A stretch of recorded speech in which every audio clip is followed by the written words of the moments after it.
Hello friends. Did you know that nearly 80% of those who watch my videos aren't subscribed? If you enjoy the content, I'd truly appreciate it if you hit that subscribe button. It helps a lot. Also, don't forget to leave a like and share your thoughts in the comments. Your interaction not only supports the channel's growth, but also helps these stories reach more people. Thank you all for being here. By the way, where are you watching from? Let me know in the comments.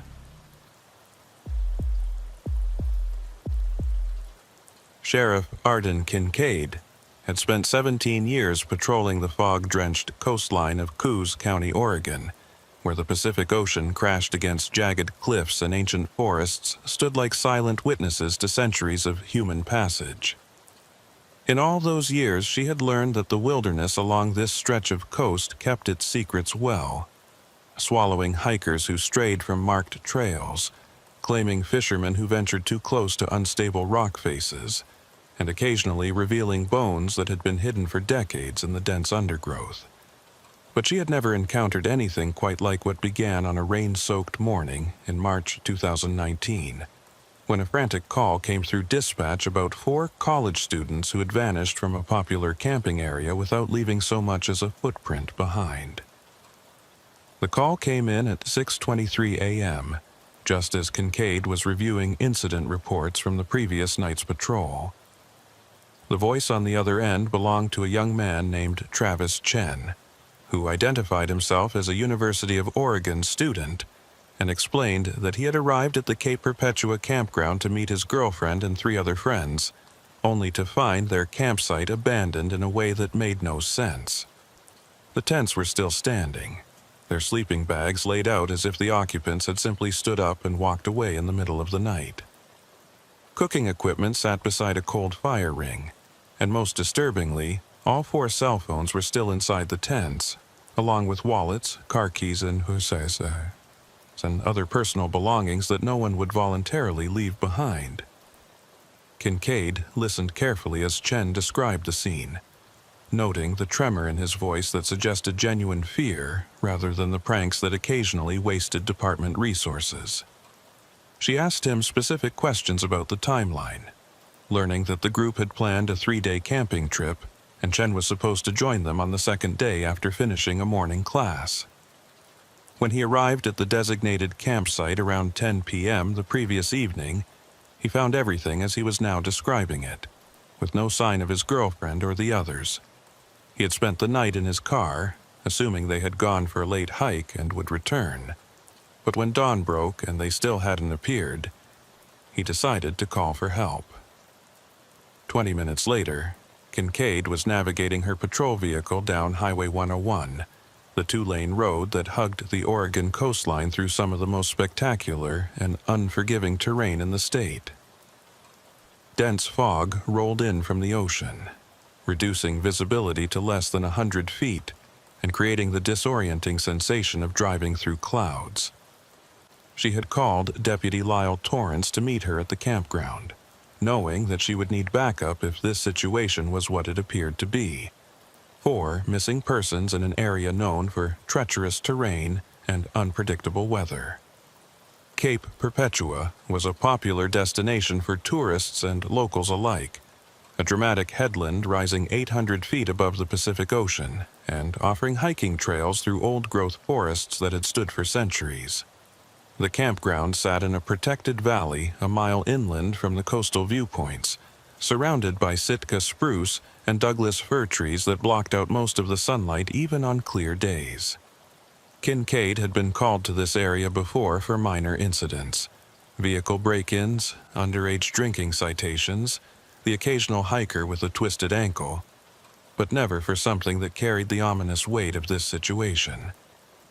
She found Travis Chen's vehicle parked at the entrance to Campsite 17, a designated spot that included a cleared area for tents, a metal fire ring, and a wooden picnic table weathered gray by years of coastal moisture. Chen himself was pacing beside his car, a thin young man in his early 20s wearing a University of Oregon sweatshirt and looking like he hadn't slept in 24 hours. As Kincaid pulled up, he immediately approached her vehicle, words spilling out in a rush of anxiety and confusion. "Thank God you're here," Chen said as Kincaid stepped out of her patrol vehicle. "I've been going crazy trying to figure out what happened. Sarah would never just leave her stuff like this. None of them would. Something's really wrong." He gestured toward the campsite behind him, where Kincaid could see 3 tents arranged in a rough semicircle around a fire ring. Even from this distance, the scene had an unsettling quality. Too neat, too undisturbed, as if the occupants had simply evaporated into the foggy morning air. Kincaid retrieved her camera and evidence kit from the vehicle, then approached Chen with the calm demeanor that came from years of dealing with emergencies. "I need you to walk me through exactly what you found when you arrived last night," she said. "Don't touch anything, just show me what you saw." Chen nodded and led her toward the campsite, his hands shaking slightly as he pointed out the details that had alarmed him. The 3 tents were still properly staked, their rain flies secured against the persistent coastal drizzle that had fallen throughout the night. Inside the nearest tent, Kincaid could see 2 sleeping bags spread out side by side, a battery-powered lantern sitting between them, and 2 backpacks propped against the tent wall. Personal items were scattered in the casual way of campers who felt secure in their surroundings: a paperback novel, a water bottle, charging cables for the phones that still lay on top of the sleeping bags. "This was Sarah's tent," Chen explained, his voice catching on his girlfriend's name. She was sharing it with Emma Rodriguez. The tent on the left was where Marcus Webb and Jake Torres were staying. He pointed to the 3rd tent, slightly larger than the others. "That one had all the group's food supplies and cooking gear. Everything's still here. Their hiking boots are still inside the tents. Sheriff, they didn't even take their shoes." That detail struck Kincaid as particularly significant. The terrain around Cape Perpetua was notoriously rough, covered with exposed roots, loose rocks, and thick undergrowth that could shred unprotected feet within minutes. No one familiar with hiking would venture into this forest barefoot, especially at night. She photographed the tent interiors from multiple angles, documenting the positions of every visible item before moving to examine the fire ring. The campfire had burned down to cold ashes, suggesting it had been extinguished or simply allowed to die out many hours earlier. Kincaid knelt beside the fire ring and studied the surrounding ground carefully. The earth here was soft from recent rain, and she could see footprints in the mud around the campsite, multiple sets of boot prints that matched the hiking boots visible inside the tents. But beyond the immediate area of the campsite, the prints seemed to simply stop, as if the 4 campers had walked to the edge of their designated space and then vanished into thin air. Deputy Torrance arrived while Kincaid was examining the perimeter of the campsite, his patrol vehicle pulling in behind Chen's car. Torrance was a solid, methodical officer in his mid-30s who had grown up in Coos County and knew the coastal forests as well as anyone in the department. He approached the scene with his usual careful attention to detail, taking in the arrangement of the tents and the undisturbed quality of the site before speaking. "What are we looking at, Sheriff?" Torrance asked quietly, positioning himself so that Chen couldn't overhear their conversation. Kincaid appreciated his discretion. There was no point in speculating about worst-case scenarios in front of a frightened witness. 4 missing persons, last seen sometime yesterday afternoon, based on what Chen told me, Kincaid replied, keeping her voice low. "All their belongings are here, including phones and wallets. No signs of struggle, no blood, no indication they were forced to leave, but also no logical explanation for why they would have left voluntarily without their shoes or any of their gear." She paused, scanning the fog-shrouded forest that surrounded the campsite. Something made them leave this site in a hurry, or something made them leave in a way that didn't allow them to take anything with them. Torrance's expression grew more serious as he processed this information. "You thinking abduction?" he asked. Would take some serious coordination to grab 4 people at once without any sign of resistance. I don't know what I'm thinking yet, Kincaid admitted. But I want to expand the search perimeter and see if we can pick up any tracks beyond the immediate campsite area. Also, need to start interviewing anyone who was camping in this area yesterday or last night.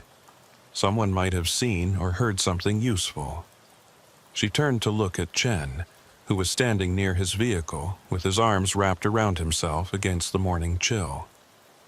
And we need to get detailed information about the missing persons, full descriptions, medical conditions, their plans for this trip, any reason they might have to disappear voluntarily.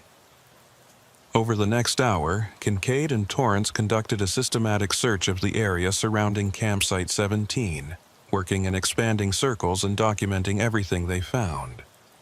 The forest here was typical of the Oregon coast, incredibly dense, with limited visibility beyond a few dozen feet in any direction. Sword ferns created thick ground cover between the massive tree trunks, and fallen logs covered with moss created natural barriers that made straight-line travel almost impossible. The constant drip of moisture from the canopy above created a sound like whispered voices, and the fog that drifted between the trees gave everything a dreamlike, disorienting quality. They found no additional footprints beyond the campsite perimeter, which struck Kincaid as increasingly strange. 4 people leaving an area should create some kind of trail, especially in the soft forest floor that held impressions well. It was as if the missing campers had walked to the edge of their site and then simply ceased to exist in any physical form. Torrance noticed the same absence of evidence and exchanged a troubled glance with Kincaid as they regrouped at the campsite. "This doesn't make sense," Torrance said quietly. "Even if they walked on logs or rocks to avoid leaving prints, we should see some disturbance in the vegetation. Broken ferns or displaced moss, there's nothing. It's like they floated away." He shook his head, clearly disturbed by the implications. "Sheriff, I've tracked lost hikers through these forests for 10 years. People leave traces. Always. This is different." Kincaid had to agree with his assessment, though she kept her growing unease to herself. She had Chen provide detailed descriptions of the 4 missing campers. Sarah Chen, 21 years old, 5'4" with black hair and brown eyes. Emma Rodriguez, 22, 5'6" with brown hair and hazel eyes. Marcus Webb, 23, 6 feet tall with blonde hair and blue eyes. Jake Torres, 22, 5'10" with dark brown hair and brown eyes. All were University of Oregon students in good physical health with no history of mental illness or substance abuse. According to Chen, they were experienced campers who had made this trip specifically because they loved the coastal forests and wanted a quiet place to spend spring break away from crowds. "Did any of them mention seeing anything unusual during their first day here?" Kincaid asked. "Other campers who made them uncomfortable? Strange sounds in the forest?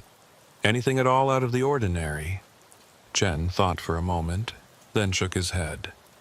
"Sarah texted me around 4 o'clock yesterday afternoon. She said they'd had a great day hiking to the coastal viewpoints and were planning to cook dinner and turn in early. Everything sounded completely normal. She was excited about me joining them today." His voice broke slightly. "That was the last message I got from her." Kincaid pulled out her radio and called dispatch, requesting additional units to begin a full-scale search and rescue operation. Within an hour, the campground area was swarming with personnel from multiple agencies: Coos County Sheriff's deputies, Oregon State Police, Forest Service Rangers, and volunteer search and rescue teams familiar with the Cape Perpetua terrain. Search dogs were brought in to try to pick up the scent trails of the missing campers, but the dogs behaved strangely, refusing to leave the immediate area of the campsite and showing signs of distress that their handlers found unusual. "These dogs are trained to track in difficult conditions," explained handler Karen Briggs, a veteran of dozens of search operations in Oregon's wilderness areas. "I've never seen them refuse to pick up a scent like this. They're clearly smelling something that belonged to the missing people. I gave them items from the tents, but they won't follow any trail beyond this clearing. It's like the scent just stops. She looked troubled as she watched her German shepherd pacing nervously at the edge of the campsite, whining and pulling back toward the tents whenever Briggs tried to lead him into the forest. This isn't normal behavior, Sheriff. Something's got them spooked. By mid-afternoon, more than 50 searchers were combing the forests and coastal areas around Cape Perpetua, calling out the names of the missing campers and checking every ravine, cave, and hidden spot where someone might have fallen or taken shelter. Helicopters equipped with thermal imaging flew grid patterns over the dense canopy, searching for any sign of body heat that might indicate the location of the 4 missing students. But as the hours passed and the search area expanded to cover more than 10 square miles of wilderness, no trace of Sarah Chen, Emma Rodriguez, Marcus Webb, or Jake Torres was found. Kincaid remained at the campsite, treating it as both a missing persons case and a potential crime scene until she could determine which it actually was. She had the contents of each tent carefully documented and collected, bagging the cell phones for later analysis and preserving any items that might provide clues about what had happened. The phones themselves were all powered on but locked, requiring passwords that Chen didn't know. She would need to get warrants to access them, a process that would take time even with the urgency of the situation. As evening approached and the fog grew thicker, transforming the forest into an impenetrable gray wall, Kincaid made the decision to suspend active searching until morning. The terrain was too dangerous to navigate at night, and the fog made it nearly impossible to see more than a few feet ahead. Search teams were instructed to return at first light, and temporary lighting was set up around the campsite to preserve it overnight. Kincaid assigned Deputy Torrance to remain on scene, ensuring that no one disturbed the area before forensic teams could conduct a more thorough examination in the morning. Before leaving for the night, Kincaid walked the perimeter of the campsite one final time, her flashlight cutting through the fog to illuminate the massive tree trunks and dense undergrowth. The forest at night had an oppressive quality, with sounds that seemed to come from nowhere and everywhere at once. The drip of moisture, the rustle of unseen animals, the distant crash of waves against coastal rocks. She tried to imagine what might have caused 4 experienced campers to leave this site without any of their belongings, but every scenario she constructed seemed to have fatal flaws. Abduction seemed unlikely without any signs of struggle. Getting lost seemed impossible when they hadn't taken their boots or any navigation equipment. A medical emergency might explain one person leaving quickly, but not all 4 simultaneously. As she stood at the edge of the campsite, staring into the fog-shrouded forest, Kincaid felt a creeping sense of unease that had nothing to do with the cold or the approaching darkness. Something about this place felt wrong in a way she couldn't quite articulate. The forest seemed too quiet, the fog too thick, the absence of any trace of the missing campers too complete. In her years of law enforcement, she had developed an instinct for when a situation was merely unfortunate and when it was actively dangerous. This situation felt dangerous, though she couldn't explain why or what the danger might be. She returned to her vehicle and began the drive back to the department headquarters in Coquille, the county seat located about 20 miles inland from the coast. The drive gave her time to think through what she knew and what she needed to do next. By now, the families of the missing students would have been notified, and she would need to conduct interviews with them to gather any information that might help explain the disappearance. She would also need to check for any similar incidents in the area. Had other campers gone missing from Cape Perpetua or nearby locations? Were there any reports of suspicious individuals or activities in the coastal forests? Back at the department, Kincaid spent several hours reviewing databases and consulting with other law enforcement agencies along the Oregon coast. What she found was both reassuring and troubling. reassuring because there were no recent reports of missing persons from the Cape Perpetua area. Whatever had happened to these 4 students seemed to be an isolated incident. Troubling because, as she expanded her search parameters to include the entire Coos County coastline, she found a pattern that she had never noticed before. Over the past 15 years, there had been 11 cases of missing persons reported from camping areas along this stretch of coast. Most had been classified as lost hikers who had presumably fallen from cliffs or been swept out to sea, their bodies never recovered. The terrain was dangerous enough that such conclusions were reasonable, even inevitable. But as Kincaid reviewed the case files, she noticed something that sent a chill down her spine. In 3 of those cases, all from the past 5 years, the missing persons had last been seen at campsites where their belongings had been left behind, just like the current situation.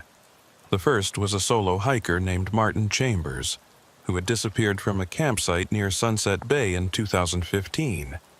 His tent had been found intact with all his gear inside, including his wallet and cell phone. The second was a married couple, David and Lisa Hernandez, who had vanished from a campsite near Shore Acres State Park in 2017. Their campsite had been found undisturbed with their vehicle, camping equipment, and personal belongings all in place. The third was a young woman named Rachel Morrison, who had disappeared from a campsite near Bandon in 2018. Like the others, her campsite had shown no signs of struggle or forced departure, just an eerie absence of the person who had been there. All 4 cases had been investigated as missing persons cases, with searches conducted and families notified. But no bodies had ever been recovered, and no evidence of foul play had been found. Eventually, the cases had been closed with the assumption that the missing persons had wandered away from their campsites and met with accidents in the treacherous coastal terrain, falling from cliffs, being swept away by rogue waves, or becoming lost in the dense forests and succumbing to exposure. But now, with 4 more people missing under nearly identical circumstances, Kincaid couldn't shake the feeling that these cases were connected by something other than coincidence. The pattern was too consistent. Campsites left undisturbed, personal belongings abandoned, no trace of the missing persons beyond the immediate area of their camps. Someone who knew these coastal forests intimately might be able to abduct people without leaving evidence, but it would require considerable skill and local knowledge. And it would require a motive that Kincaid couldn't yet identify.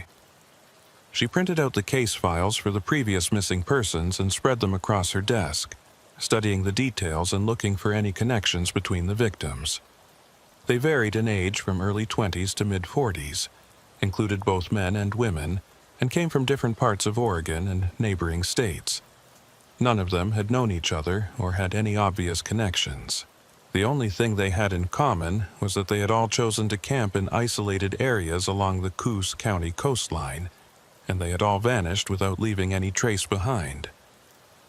As midnight approached, Kincaid was still at her desk, comparing maps of the locations where people had disappeared and trying to identify any geographic patterns. What she found was interesting. All of the disappearances had occurred within a 20-mile stretch of coastline between Cape Arago and Cape Perpetua, an area characterized by extremely dense forest, dramatic coastal topography, and limited human population. This was some of the most remote and difficult terrain on the Oregon coast, where cell phone coverage was spotty at best, and help could be hours away even in good weather.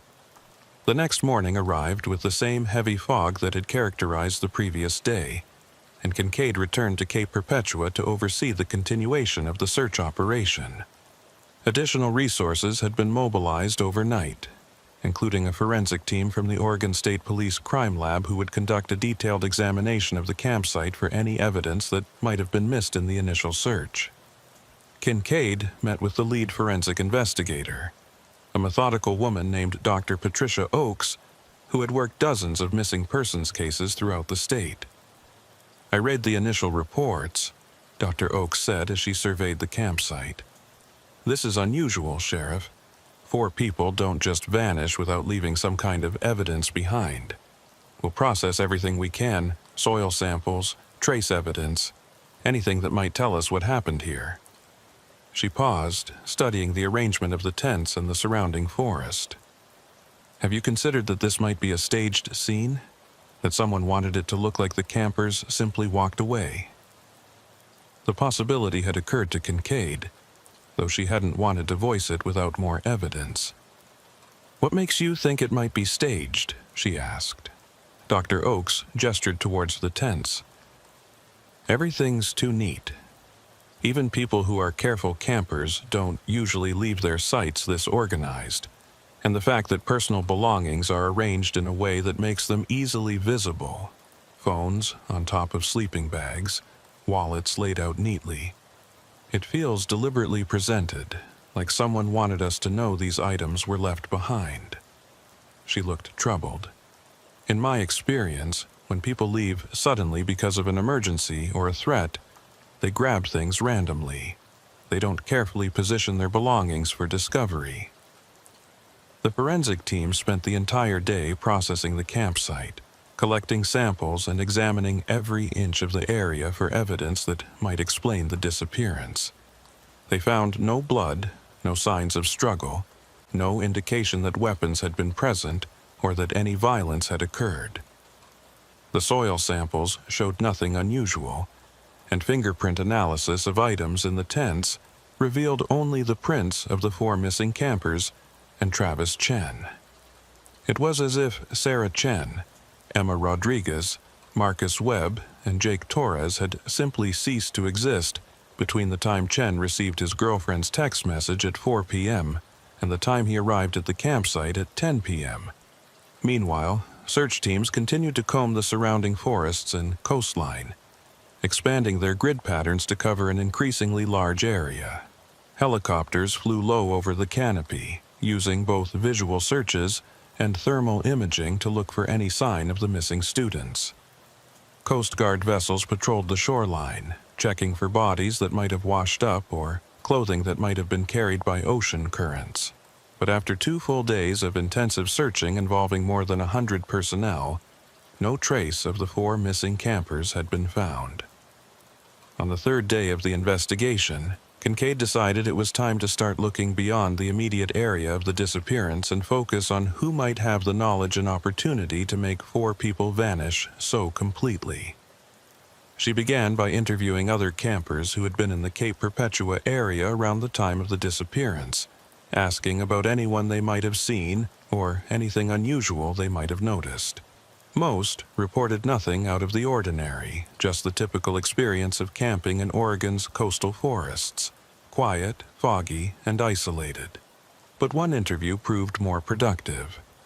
An elderly couple named Harold and June Patterson had been camping at a site about half a mile from where the students had stayed, and they reported seeing someone unusual in the area on the afternoon before the disappearance. Harold described a woman, probably in her 50s or early 60s, who had been walking alone through the campground area carrying what looked like a naturalist's notebook and taking photographs of the forest. There was nothing inherently suspicious about this. Cape Perpetua attracted naturalists and photographers regularly, but something about the woman's behavior had stuck with Harold. She seemed very interested in who was camping where, Harold explained. "I saw her walking past our site twice, and both times she was looking at the occupied campsites more than she was looking at the forest. And when I said hello to her, just being friendly, she barely acknowledged me and kept walking. Most people on these trails are pretty sociable, especially the locals. This woman acted like she didn't want to be noticed or remembered." He paused, thinking. Also, she wasn't dressed like a typical day hiker. She had serious hiking boots, the kind you use for rough terrain, and she was carrying a large backpack that looked heavy, like she had significant supplies with her. Kincaid asked Harold to describe the woman in detail, and he provided a description of a woman approximately 5'7", with gray-brown hair pulled back in a ponytail, wearing dark green hiking pants and a gray jacket. He hadn't gotten close enough to see her face clearly in the foggy conditions, but he estimated she was probably in her late 50s or early 60s based on her hair color and general appearance. June Patterson added that she had seen the same woman, or someone matching that description, walking toward the area where the students' campsite was located, though she hadn't paid much attention at the time. This was the first potentially useful lead Kincaid had uncovered, and she immediately had Deputy Torrance start checking with Forest Service rangers and campground hosts to see if anyone knew of a woman matching that description who frequented the Cape Perpetua area.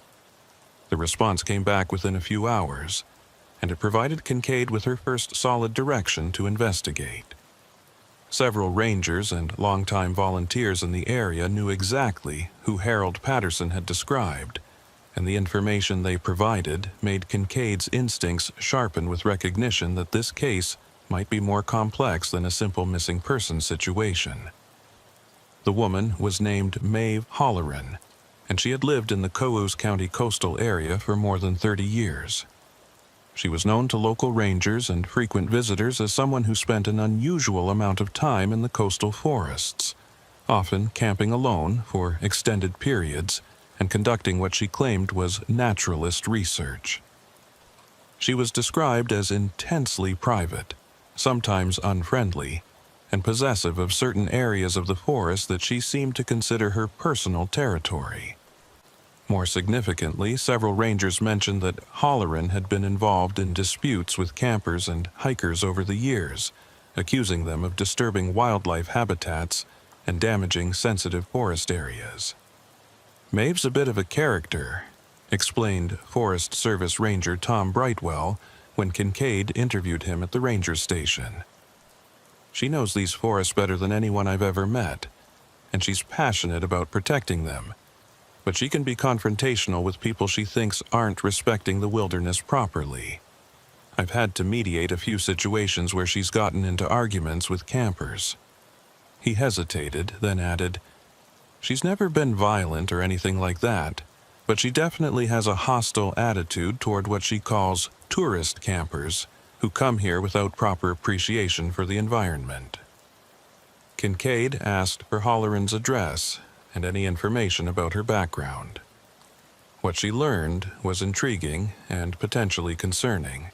Maeve Holleran lived in an extremely remote cabin situated on private land about 15 miles south of Cape Perpetua, in an area so isolated that it required a four-wheel drive vehicle to access.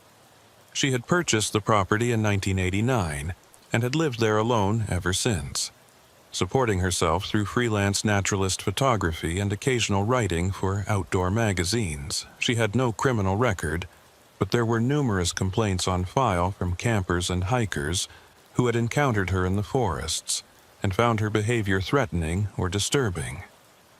One complaint from 2016 was particularly notable.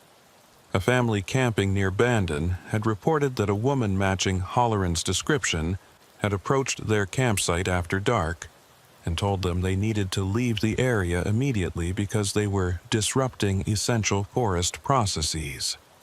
When the family refused, the woman had allegedly stood at the edge of their campsite for hours, just watching them in silence. The family had been frightened enough to pack up and leave in the middle of the night, and they had filed a formal complaint with both the Forest Service and the Coos County Sheriff's Department. The complaint had been investigated, but no charges had been filed because there was no evidence of actual threats or illegal behavior. As Kincaid read through the various reports about Maeve Holleran, she felt her investigative instincts crystallizing around this woman as a potential person of interest in the disappearances. Holleran had the local knowledge necessary to navigate the coastal forests without leaving traces. She had a documented history of hostility toward campers. She had been seen in the area immediately before the most recent disappearance. And perhaps most significantly, her property was located within the 20-mile stretch of coastline where all of the previous disappearances had occurred. It was time to have a conversation with Maeve Holleran, but Kincaid knew she needed to approach this carefully. If Halloran was involved in the disappearances, confronting her directly might cause her to destroy evidence or simply refuse to cooperate. On the other hand, 4 people were missing, and time was critical if there was any chance they were still alive. Kincaid made the decision to visit Halloran's property with Deputy Torrance, ostensibly to ask routine questions about whether she had seen anything unusual in the area, while actually assessing whether this woman might be responsible for what had happened to the missing campers. The drive to Halloran's property took nearly an hour, following progressively smaller and rougher roads until they were navigating a rutted dirt track that wound through dense forest and across several small streams. The isolation was profound. They passed no other vehicles and saw no signs of human habitation once they left the main highway. This was exactly the kind of place where someone could operate without witnesses, where screams would never be heard and secrets could be kept indefinitely. Halloran's cabin finally came into view at the end of the track, a weathered wooden structure surrounded by towering Douglas firs and sitting in a small clearing that showed signs of careful maintenance. Smoke rose from the chimney, indicating someone was home. Kincaid and Torrance approached slowly, parking their patrol vehicle in a visible location and taking note of the property layout before proceeding toward the cabin. Several outbuildings were visible behind the main structure, and Kincaid noticed that the property was surprisingly well equipped for such a remote location. Solar panels on the cabin roof, a substantial woodpile, what looked like a generator shed, and a large workshop structure that seemed incongruous with the modest cabin. Before they could reach the front door, it opened, and Maeve Halloran stepped out onto the porch. She matched the description Harold Patterson had provided, a woman in her late 50s or early 60s with gray-brown hair, wearing practical outdoor clothing and carrying herself with a confident, almost aggressive posture. Her expression, as she looked at the 2 sheriff's deputies, was not welcoming, but neither was it particularly alarmed, which Kincaid found interesting. Most people in remote areas were either friendly toward law enforcement visitors or nervous about why police had come to their property. Halloran seemed neither, just coldly evaluative. "You're on private property," Halloran said without preamble, her voice carrying clearly across the clearing. "Unless you have a warrant, I'd appreciate it if you'd leave." It was not the greeting Kincaid had expected, and it immediately put her on alert. She stopped at a respectful distance from the porch and identified herself and Deputy Torrance, explaining that they were investigating the disappearance of 4 campers from Cape Perpetua and were interviewing people who might have information about unusual activity in the area. "I don't have any information," Halloran replied flatly. "I mind my own business and I expect others to do the same. Now, if there's nothing else, I have work to do." She started to turn back toward her cabin, clearly intending to dismiss them without any further conversation. Kincaid knew she needed to establish some level of cooperation without causing Halloran to completely shut down. "Ms. Halloran, 4 people are missing, and their families are desperate for any information that might help us find them," Kincaid said, keeping her tone professional but firm. "We understand you spend a lot of time in the coastal forests and know the area extremely well. Even if you didn't see anything specific, your knowledge of the terrain might help us focus our search efforts more effectively. We're just asking for a few minutes of your time." Halloran turned back to face them, and her expression was unreadable. She seemed to be weighing something in her mind, calculating whether cooperation or continued resistance would serve her interests better. Finally, she descended from the porch and approached to within about 10 feet of where Kincaid and Torrance stood, though she maintained a careful distance that kept her out of easy reach. Up close, Kincaid could see that Halloran was probably stronger than her age might suggest, with the lean, muscled build of someone who spent most of their time doing physical labor outdoors. "What do you want to know?" Halloran asked, her tone suggesting that she was granting a favor rather than cooperating with a law enforcement investigation. Kincaid ran through the basic questions. Had Halloran been in the Cape Perpetua area 2 days ago? Had she seen the 4 missing campers, or noticed anything unusual? Did she have any theories about what might have happened to them? To each question, Halloran provided minimal responses. Yes, she had been hiking in that area. No, she hadn't specifically noticed the 4 campers Kincaid described. No, she had no idea what might have happened to them. The answers were technically cooperative, but devoid of useful information. Deputy Torrance tried a different approach. Ms. Halloran, we've heard from several people that you're very protective of these forests, and sometimes confront campers you think aren't being respectful of the environment. Did you have any interactions with campers at Cape Perpetua that day? It was a more direct question that bordered on accusation, and Kincaid saw Halloran's expression harden in response. I speak to people when I think they're damaging sensitive areas, Halloran said coldly. That's not a crime. If you're suggesting I had anything to do with these missing people, you're wasting your time and theirs. I live alone out here because I don't like most people, but I've never hurt anyone.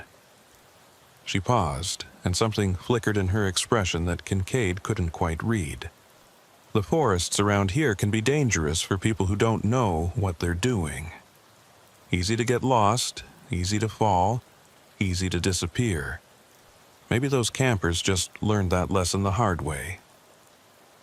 There was something in the way Halloran said those last words that made Kincaid's instincts spike with warning. It wasn't quite a confession, and it wasn't quite a threat, but it carried an undercurrent of knowledge that seemed significant. Before Kincaid could press further, Halloran stepped back and announced that she had answered enough questions and wanted them to leave her property. Kincaid knew she couldn't force the issue without probable cause to detain or arrest Halloran, so she thanked the woman for her time and walked back to the patrol vehicle with Torrance. As they drove away from the isolated cabin, Torrance voiced what Kincaid was thinking. She knows something, Sheriff. I'd bet my badge on it. The way she talked about the forests being dangerous, and that comment about people disappearing, that wasn't random. She was telling us something without actually telling us. Kincaid agreed, but she also knew they needed more than suspicion and instinct to move forward. They needed evidence, and preferably, they needed to find the missing campers before this situation became a recovery operation instead of a rescue. She decided to request surveillance on Halloran's property, while continuing the search for the 4 missing students. If Halloran was involved in the disappearances, eventually she would make a mistake, or lead them to evidence that would allow Kincaid to obtain search warrants for the property. What Kincaid didn't know as they drove back toward the main highway was that Maeve Halloran was already making preparations for the eventuality that law enforcement would return with more authority and fewer restrictions. And the secret that Halloran had been protecting for 3 decades in the isolation of Oregon's coastal forests was far darker and more disturbing than Kincaid could yet imagine. Sheriff Arden Kincaid spent the next 48 hours coordinating a surveillance operation on Maeve Halloran's remote property while simultaneously managing the expanded search for the 4 missing campers. The surveillance was delicate work, requiring deputies to position themselves far enough away that Halloran wouldn't detect their presence, but close enough to observe any significant activity on the property. The isolation that made Halloran's cabin an ideal location for hiding secrets also made it nearly impossible to watch without being noticed. But Kincaid had worked these coastal forests long enough to know the back roads and hidden vantage points that might provide useful observation positions. Deputy Torrance took the first surveillance shift, positioning himself on a ridge approximately half a mile from Halloran's property with a clear view of the main cabin and outbuildings through binoculars. What he observed over the course of 8 hours was mundane but revealing. Halloran emerged from the cabin several times to tend to various outdoor tasks, chopping wood, checking solar panels, and carrying supplies between the cabin and the larger workshop structure. She moved with the efficiency of someone who had performed these routines thousands of times, never wasting motion, and always appearing alert to her surroundings. At one point, she seemed to pause and stare directly toward the ridge where Torrance was concealed, causing him to freeze and wonder if she had somehow detected his presence despite his careful positioning. But after a long moment, she simply returned to her tasks. The most interesting observation came in the late afternoon, when Halloran loaded a large backpack into an old pickup truck and drove away from the property, heading deeper into the forest on a rough track that Torrance hadn't even noticed during their initial visit. He immediately radioed Kincaid with this information, and together they made the decision to follow Halloran at a distance to see where she was going. Torrance waited until Halloran's vehicle was out of sight, then carefully made his way down from his observation position to his own patrol vehicle, which he had hidden nearly a mile away on an abandoned logging road. Tracking someone through the maze of forest roads in this area required local knowledge and careful judgment about when to maintain visual contact and when to hang back far enough to avoid detection. Torrance had grown up hunting in these woods, and he used that experience to follow the faint dust trails and subtle disturbances that indicated recent vehicle passage. After nearly 40 minutes of slow, careful pursuit, he found himself approaching an area he recognized, a section of old-growth forest near the boundary of the Cape Perpetua scenic area, not far from where the 4 campers had disappeared. Torrance stopped his vehicle and proceeded on foot, moving as quietly as possible through the dense undergrowth. The fog that perpetually haunted this coastline had thickened as evening approached, creating visibility conditions that were both advantageous and dangerous. He was less likely to be spotted, but also less able to see where he was going or what might be waiting ahead. After 10 minutes of careful movement, he heard sounds that made him pause and take cover behind a massive fallen log covered with moss and small ferns. Someone was digging, the distinctive sound of a shovel biting into earth carrying clearly through the damp air. From his concealed position, Torrance could see Halloran approximately 50 yards ahead, working methodically with a short-handled spade in a small clearing surrounded by ancient trees. She had dug what appeared to be a shallow hole, perhaps 2 feet deep and 3 feet across, and was now carefully placing something wrapped in dark plastic into the depression. Even at this distance and in the poor light, Torrance could see that she was handling whatever she was burying with great care, positioning it precisely before beginning to shovel the displaced earth back into the hole. Torrance's training told him he was potentially witnessing evidence disposal related to the missing campers, but he also knew that approaching Halloran now, alone and in an isolated location, would be both dangerous and potentially compromising to the investigation. He needed to document what he was seeing and maintain surveillance until he could bring backup and the proper resources to excavate whatever Halloran was burying. He carefully retrieved his camera and began taking photographs, using the maximum zoom to capture images of Halloran, the location, and the burial activity. For the next 20 minutes, Torrance watched as Halloran finished filling the hole, then spent considerable time camouflaging the disturbed earth with forest debris, fallen branches, moss, and loose vegetation arranged so carefully that within minutes the location looked completely natural, indistinguishable from the surrounding forest floor. She then spent several more minutes walking around the area, apparently checking her work from different angles and making small adjustments to ensure the site was completely hidden. Finally, she collected her tools and walked back toward where she had parked her vehicle, passing within 30 feet of where Torrance was concealed. As Halloran walked past, Torrance got his clearest look yet at the woman who had become the focus of his investigation. Her face showed no emotion, just the neutral concentration of someone completing a familiar task. She wasn't nervous or hurried. She was simply efficient, like someone who had done this exact thing many times before, and knew exactly how to do it without making mistakes. That chilling competence made Torrance's skin crawl with the realization that they might be dealing with something far worse than a single incident of missing campers. Once Holleran's vehicle had departed and enough time had passed to ensure she wasn't returning, Torrance carefully approached the location where she had been digging. Even knowing exactly where to look, he had difficulty identifying the precise spot where the burial had occurred. Holleran's camouflage work was extraordinarily effective. He marked the location using GPS coordinates and took extensive photographs from multiple angles, documenting the surrounding trees and landmarks that would allow them to return to this exact spot with excavation equipment. He reported his observations to Sheriff Kincaid, who immediately began the process of obtaining a search warrant for both the burial site and Holleran's property. The photographs and Torrance's testimony about watching Holleran bury something in the forest provided probable cause, but Kincaid knew that the warrant process would take time, potentially several hours, even with a judge who understood the urgency. In the meantime, she assigned additional deputies to maintain surveillance on both the burial site and Holleran's cabin, ensuring that no one disturbed either location before they could be properly searched. While waiting for the warrant to be approved, Kincaid made a decision that would prove crucial to understanding the full scope of what had been happening in the coastal forests of Coos County.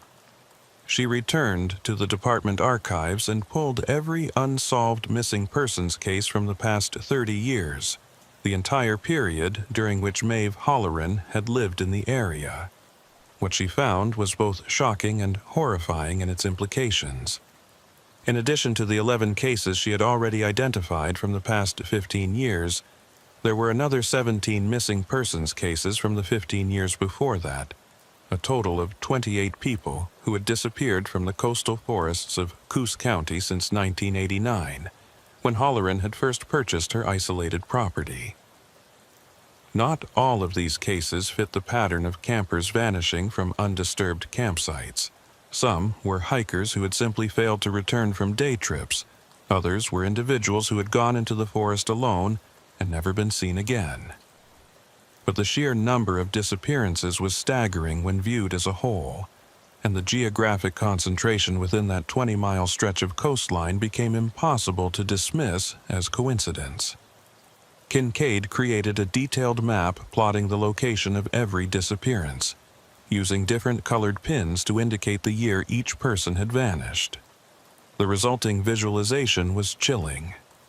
A dense cluster of pins concentrated in the forests between Cape Arago and Cape Perpetua, with Maeve Holleran's property sitting almost exactly in the center of the cluster. The pattern suggested not just a single predator operating in a defined territory, but a predator who had been operating successfully for 3 decades, taking victims with such skill that each disappearance had been investigated and closed as an individual tragedy, rather than recognized as part of a larger criminal pattern. The search warrant was approved at 11:47 p.m., authorizing law enforcement to excavate the burial site and search Holleran's property for evidence related to the missing campers. Kincaid assembled a team that included Deputy Torrance, 4 additional deputies, 2 forensic investigators from the Oregon State Police Crime Lab, and a cadaver dog unit. They would execute the search at dawn, beginning with the burial site to preserve evidence before Holleran could potentially become aware of their activities and attempt to interfere. The team gathered in the darkness at a staging area several miles from the burial site, reviewing the operation plan and ensuring everyone understood their roles. The fog was particularly thick that night, reducing visibility to less than 20 feet and creating an oppressive atmosphere that seemed to amplify every sound. Kincaid briefed the team on the situation, emphasizing that they were potentially dealing with a suspect who had extensive knowledge of the terrain and who might be dangerous if confronted. She also reminded them that 4 people were still missing and might be alive somewhere, making speed essential but also requiring careful attention to any evidence that might lead to their location. As dawn broke with its usual reluctance in the coastal fog, the team moved into position around the burial site. The forensic investigators began their work, while deputies established a perimeter to ensure privacy and security. The cadaver dogs, German shepherds trained to detect human remains, were brought to the immediate area and immediately began showing interest in the location Torrance had marked, confirming that something significant was buried there. The excavation proceeded with painstaking care, the forensic team removing earth one careful layer at a time and screening every shovelful for potential evidence. Within 30 minutes, they uncovered the dark plastic bundle that Torrance had seen Halloran bury.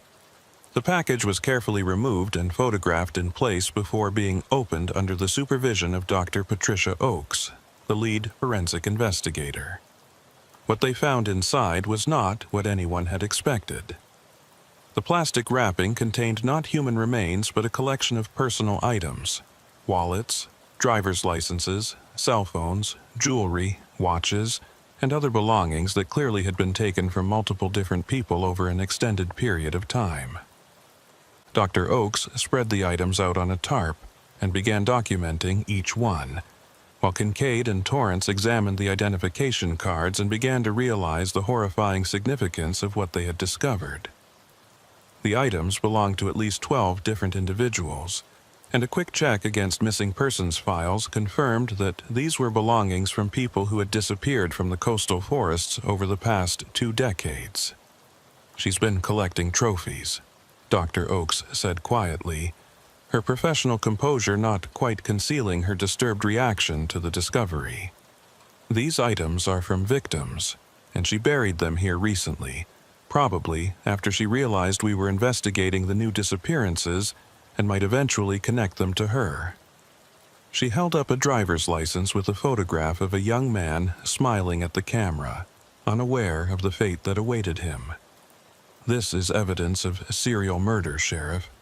We're looking at one of the most prolific killers in Oregon history." Kincaid felt a cold rage building in her chest as she looked at the collection of items representing lives that had been taken, families that had been devastated, and decades of crimes that had gone undetected.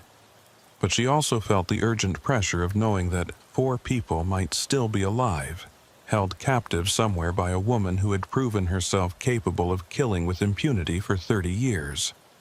Finding those 4 campers before Halloran could harm them became the absolute priority. "We move on her property now," Kincaid ordered, making the tactical decision to abandon the careful approach in favor of immediate action. "She knows we're closing in, that's why she was disposing of evidence. If those campers are still alive, they're running out of time." She radioed for additional backup and requested that a tactical team be mobilized to assist with what was now clearly going to be a high-risk operation. The convoy of law enforcement vehicles descended on Maeve Halloran's isolated property less than an hour later, approaching from multiple directions to prevent any possibility of escape. Kincaid had obtained a warrant to search the property based on the evidence found at the burial site, and she had every intention of using whatever force was necessary to locate the missing campers and take Halloran into custody. As the vehicles converged on the cabin, deputies spread out to cover all possible exit routes, while Kincaid approached the front door with Torrance and 2 other deputies, their weapons drawn and ready for confrontation. The cabin appeared quiet, smoke still rising from the chimney as it had during their previous visit. Kincaid announced their presence loudly, identifying herself and demanding that Halloran come out with her hands visible. There was no response, and after waiting the appropriate time for compliance, Kincaid gave the order to breach the door. Deputies used a battering ram to force entry, and the team swept through the small cabin quickly and efficiently, clearing each room and searching for both Halloran and any sign of the missing campers. The cabin was empty, though clearly someone had been there recently. A half-finished cup of coffee sat on the kitchen table, still slightly warm to the touch. The interior was spartanly furnished but meticulously organized, with shelves of books about forest ecology, wildlife biology, and wilderness survival. A desk in one corner held a computer and several notebooks filled with handwritten observations about the coastal forest ecosystem. Everything appeared to be the normal possessions of someone who lived alone and pursued naturalist studies, with nothing immediately visible that suggested criminal activity. But Deputy Torrance, searching a closet in the bedroom, made a discovery that changed everything. Behind a false panel in the back of the closet, he found a narrow doorway leading to a hidden room that had been constructed within the cabin's walls. The secret room was small, perhaps 8 feet by 10 feet, but it was filled with items that left no doubt about Maeve Holloran's activities over the past 3 decades. The walls were covered with photographs. Dozens of photographs showing people hiking, camping, and moving through the coastal forests, clearly taken without the subject's knowledge or consent. Many of the faces in the photographs matched missing persons files that Kincaid had been reviewing. More disturbing were the notebooks stacked on a small desk in the hidden room. Detailed journals documenting what Holloran called her reclamation project. As Kincaid began reading the entries, the full scope of Holloran's ideology and criminal activities became horrifyingly clear. Holloran believed that humans were a destructive presence in the natural world, and she had taken it upon herself to reclaim what she viewed as pristine wilderness areas by removing people she deemed unworthy of accessing these spaces. The journals described her selection process. She targeted individuals or groups who she believed showed disrespect for the forest, whether through littering, loud behavior, or simply what she perceived as a casual attitude toward the wilderness. The journals also described in clinical detail how Holloran had killed her victims over the years. She used her extensive knowledge of the coastal forests to ambush people in isolated locations, often approaching them under the pretense of offering helpful information or warning them about dangerous conditions. She would guide them deeper into the forest to locations she had prepared in advance, where she could control the situation completely. The methods varied, but they all exploited the dangerous terrain and isolation of the coastal wilderness, leading people to cliff edges in the fog, guiding them into areas where they would become hopelessly lost, or, in some cases, simply using physical force when she had lured them far enough from any possible help. What made the journals particularly chilling was Holloran's lack of remorse or recognition that her actions were criminal. She wrote about her victims with the detached tone of a scientist describing research subjects, noting how each reclamation had made the forest safer for wildlife and more pristine for those she deemed worthy of experiencing it. She kept detailed records of where she had disposed of bodies, describing remote caves, deep ravines, and offshore locations where remains would never be recovered. The casual nature of her documentation suggested someone who genuinely believed she was performing a service rather than committing murder. But the most urgent information in the journals related to her most recent victims, the 4 campers from Cape Perpetua. Holloran had observed them on their first day at the campsite and had determined they were disrespectful tourists who needed to be removed. She had approached their campsite after dark, using a tactic she had employed successfully many times before, creating sounds in the forest that mimicked a person in distress, calling for help. When the campers had emerged from their tents to investigate, she had used a flashlight to lead them away from the campsite, deeper into the forest, under the pretense of guiding them to someone who needed assistance. According to the journal entries, Holloran had led the 4 campers nearly 2 miles from their campsite to a location she referred to as the Teaching Cave, one of several places she used for what she described as helping people understand their impact on the wilderness. The journal didn't explicitly describe what happened in these locations, but the implication was clear and horrifying. Most significantly, the journal entry was dated 2 days earlier, and there was no indication that Holloran had yet completed what she called the reclamation process for these particular victims. This suggested the possibility that the 4 campers might still be alive, held somewhere in this teaching cave, while Holloran decided their ultimate fate. "We need to find this cave immediately," Kincaid said urgently, studying the journal entries for any indication of its location. Halloran had been careful not to include specific coordinates or directions in her writings, referring to the various locations she used only by names that meant something to her, but would be meaningless to anyone else. The teaching cave could be anywhere in the thousands of acres of coastal forest and cliff formations that characterize this area. The search of the property continued with increased urgency.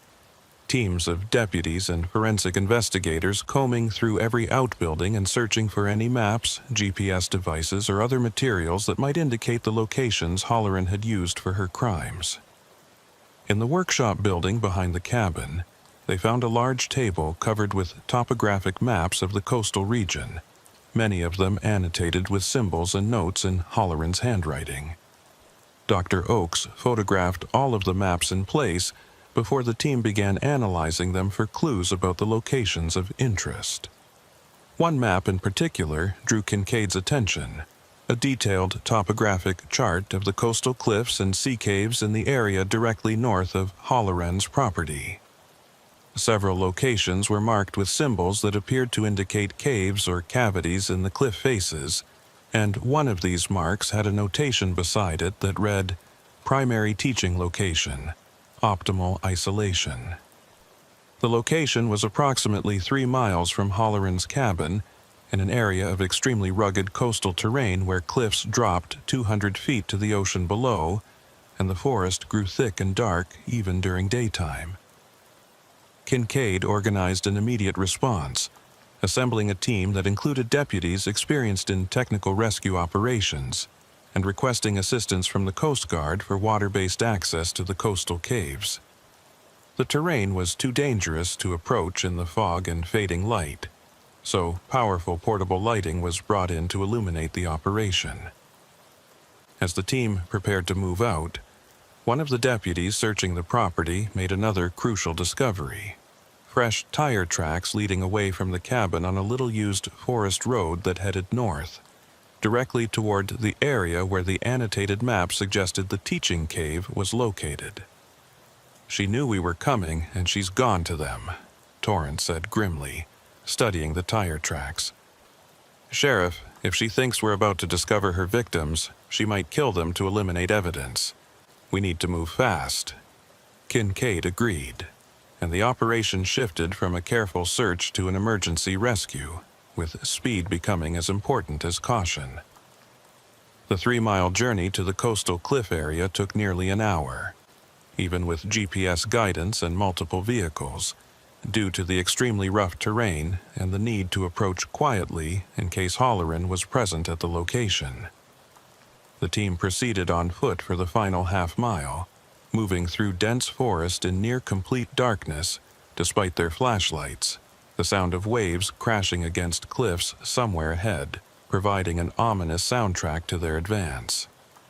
The fog was so thick that the powerful lights created only small bubbles of visibility, and the team members had to stay close together to avoid becoming separated. As they neared the coordinates indicated on Halloran's map, Deputy Torrance, who was leading the advance team, raised his hand to signal a halt. Ahead, barely visible through the fog and darkness, a faint light source was glowing. As the team moved closer with extreme caution, they could see that the light was coming from inside a cavity in the cliff face. A cave entrance partially concealed by vegetation but now illuminated from within by what appeared to be battery-powered lanterns. Kincaid made the tactical decision to announce their presence rather than attempt a stealthy approach through the dangerous terrain in the darkness. She used her radio to broadcast a message that would be picked up by any law enforcement radio equipment in the area, identifying herself and demanding that Maeve Halloran exit the cave with her hands visible.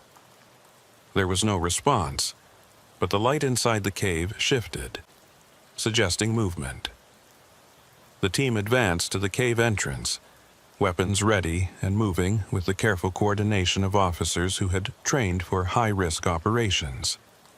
The cave opening was approximately 6 feet wide and 8 feet tall, leading into darkness beyond the range of the lights they had set up. Kincaid positioned deputies at the entrance while she and Torrance, along with 2 tactical team members, prepared to enter the cave and conduct a rescue of any victims who might be inside. What they found inside that coastal cave would become the most horrifying crime scene that Coos County had ever documented, and would reveal that Maeve Holleran's teaching methods were even more disturbing than her journals had suggested.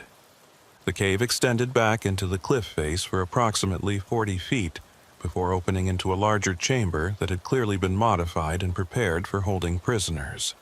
The walls showed signs of tool marks where Holleran had enlarged certain areas and created recesses for storage.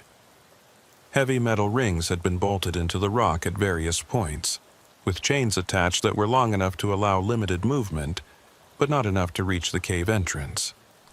And, in the dim light of the battery-powered lanterns, they found 3 of the 4 missing campers, alive, but in conditions that would haunt Kincaid for the rest of her career.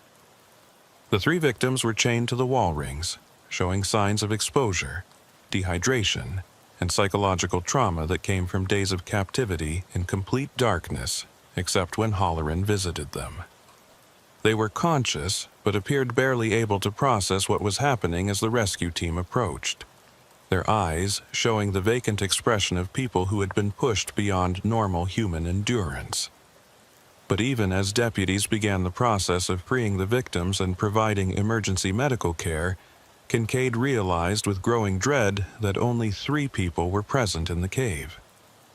According to the initial reports, 4 campers had disappeared from Cape Perpetua. 1 was still missing, and there was no sign of that person anywhere in the cave system.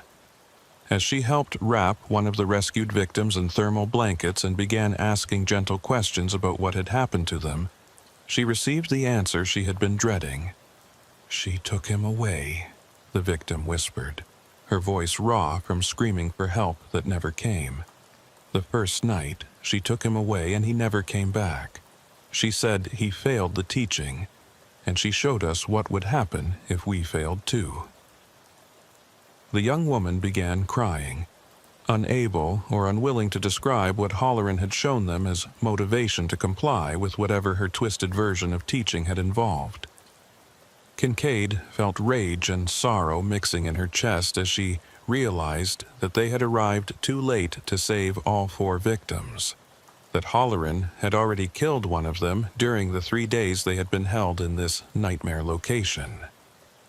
But she also felt a grim determination to find Holleran before she could escape the area and potentially establish herself in a new territory where she could continue her reclamation project with more victims.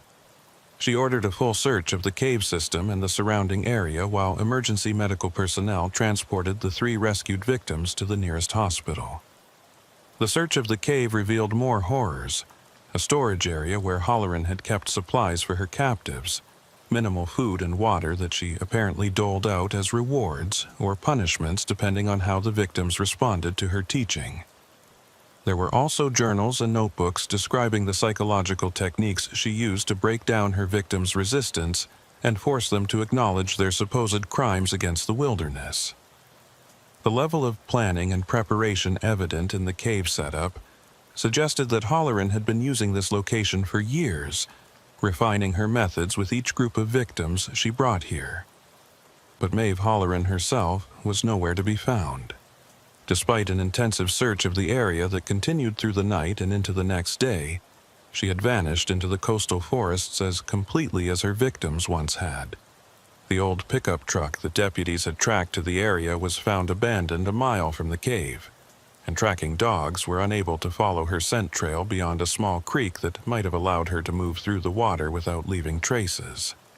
As dawn broke on what had been one of the longest nights of Kincaid's career, she stood at the entrance to the cave and looked out over the fog-shrouded forest, knowing that somewhere in that vast wilderness, a predator who had killed more than 24 people over 3 decades was still at large, still free to continue her twisted mission of protecting the forests from those she deemed unworthy. The rescue of 3 victims and the discovery of Holleran's crimes was a success by any measure. But it was incomplete success, haunted by the knowledge that justice had not yet been fully served. The 3 rescued campers were hospitalized and would require extensive physical and psychological treatment to recover from their ordeal. Interviews with them would eventually provide detailed information about Halloran's methods and ideology, helping authorities understand the mind of someone who could justify serial murder as environmental protection.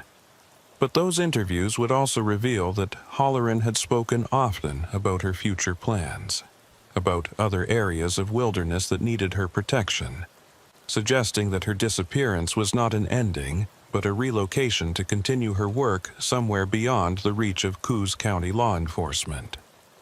For Sheriff Arden Kincaid, the case would remain open indefinitely, a constant reminder that even in the small, close-knit communities of rural Oregon, evil could flourish in isolation for decades before being discovered.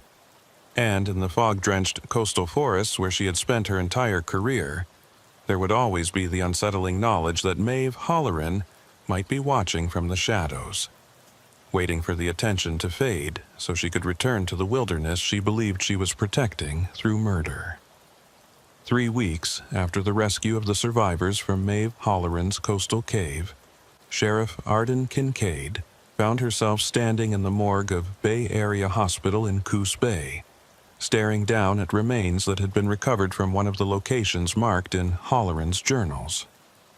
The body had been found in a deep ravine 15 miles south of Cape Perpetua, exactly where Halloran's meticulous notes had indicated she had disposed of a victim she identified only as the Loud One from summer 2 seasons past. The forensic anthropologist working on the case had determined that the remains belonged to a male in his mid-20s, and dental records had confirmed what Kincaid had already suspected from the description.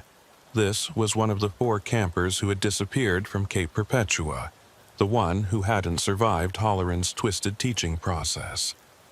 Dr. Raymond Cutler, the forensic pathologist who had been brought in from Portland to assist with the expanding investigation, pointed to several marks on the bones that told the story of the victim's final hours. Cause of death was blunt force trauma to the skull, he explained, in the clinical tone that medical professionals use to maintain emotional distance from their work. But before that, he suffered multiple injuries consistent with being forced to navigate extremely rough terrain while restrained. Fractures to both ankles, deep lacerations on the hands and feet, evidence of prolonged exposure to cold and wet conditions. He paused, his professional demeanor cracking slightly. Sheriff, this young man was tortured before he was killed. Halloran's teaching was systematic abuse designed to break him down psychologically and physically. Kincaid felt the familiar rage building in her chest, the same anger that had been her constant companion since discovering the full scope of Halloran's crimes. 28 victims over 30 years, each one subjected to Halloran's deranged ideology, before being murdered and hidden in the vast wilderness of the Oregon coast. The 3 survivors from the cave had provided detailed statements describing Halloran's methods, how she would lecture them for hours about their supposed crimes against nature, how she would deprive them of food and water, until they agreed to confess their unworthiness to visit the forests, how she would threaten them with the same fate that had befallen their friend if they didn't properly understand her lessons. But understanding Halloran's methods and ideology didn't bring Kincaid any closer to finding the woman herself. Despite an intensive manhunt that had involved multiple agencies and extended across 3 states, Maeve Halloran had vanished as completely as if she had never existed. The FBI had taken over coordination of the search, declaring Halloran one of their most wanted fugitives and distributing her photograph and description to law enforcement agencies nationwide. But the woman who had spent 30 years living in complete isolation knew how to survive in wilderness areas that would kill most people within days, and she had decades of experience avoiding detection when she didn't want to be found. Kincaid had spent every available hour following leads, reviewing evidence, and coordinating with other agencies to track down any trace of Halloran. She had interviewed the 3 survivors multiple times, hoping that some detail from their ordeal might provide a clue about where Halloran would go or what she might do next. She had analyzed every notation in Halloran's journals, every mark on her maps, every photograph in her hidden room, looking for patterns that might predict the woman's movements or reveal other locations she might use as hiding places. The investigation had expanded beyond just finding Halloran to include the massive task of recovering and identifying all of her victims from the past 3 decades. Deputy Torrance was leading teams to the locations marked in Halloran's journals, using ground-penetrating radar, cadaver dogs, and expert search teams to locate remains that had been hidden for years or even decades. Each recovery was a grim reminder of how long Halloran had operated with impunity, and each identification brought closure to families who had spent years wondering what had happened to their loved ones. But for Kincaid, the most frustrating aspect of the investigation was the growing realization that Halloran had been planning her eventual escape for years, possibly decades. The hidden room in her cabin had contained not just evidence of past crimes but also preparations for future ones, multiple sets of identification documents with different names, detailed maps of wilderness areas throughout the Pacific Northwest and Northern California, and journals describing other locations she had scouted as potential territories for her reclamation project. The woman had clearly anticipated that she might someday need to relocate her operations, and she had prepared accordingly. On a gray morning, 4 weeks after the cave rescue, Kincaid received a call that would reignite the investigation and provide the first real lead on Halloran's whereabouts since her disappearance. A sheriff's deputy in Josephine County, Oregon, nearly 200 miles south of Coos County, had responded to a report of a suspicious person camping illegally on private land near the town of Cave Junction. When the deputy attempted to make contact with the camper, the individual had fled into the forest, leaving behind camping equipment and supplies. Among the abandoned items was a notebook containing writings that bore striking similarities to Halloran's journals.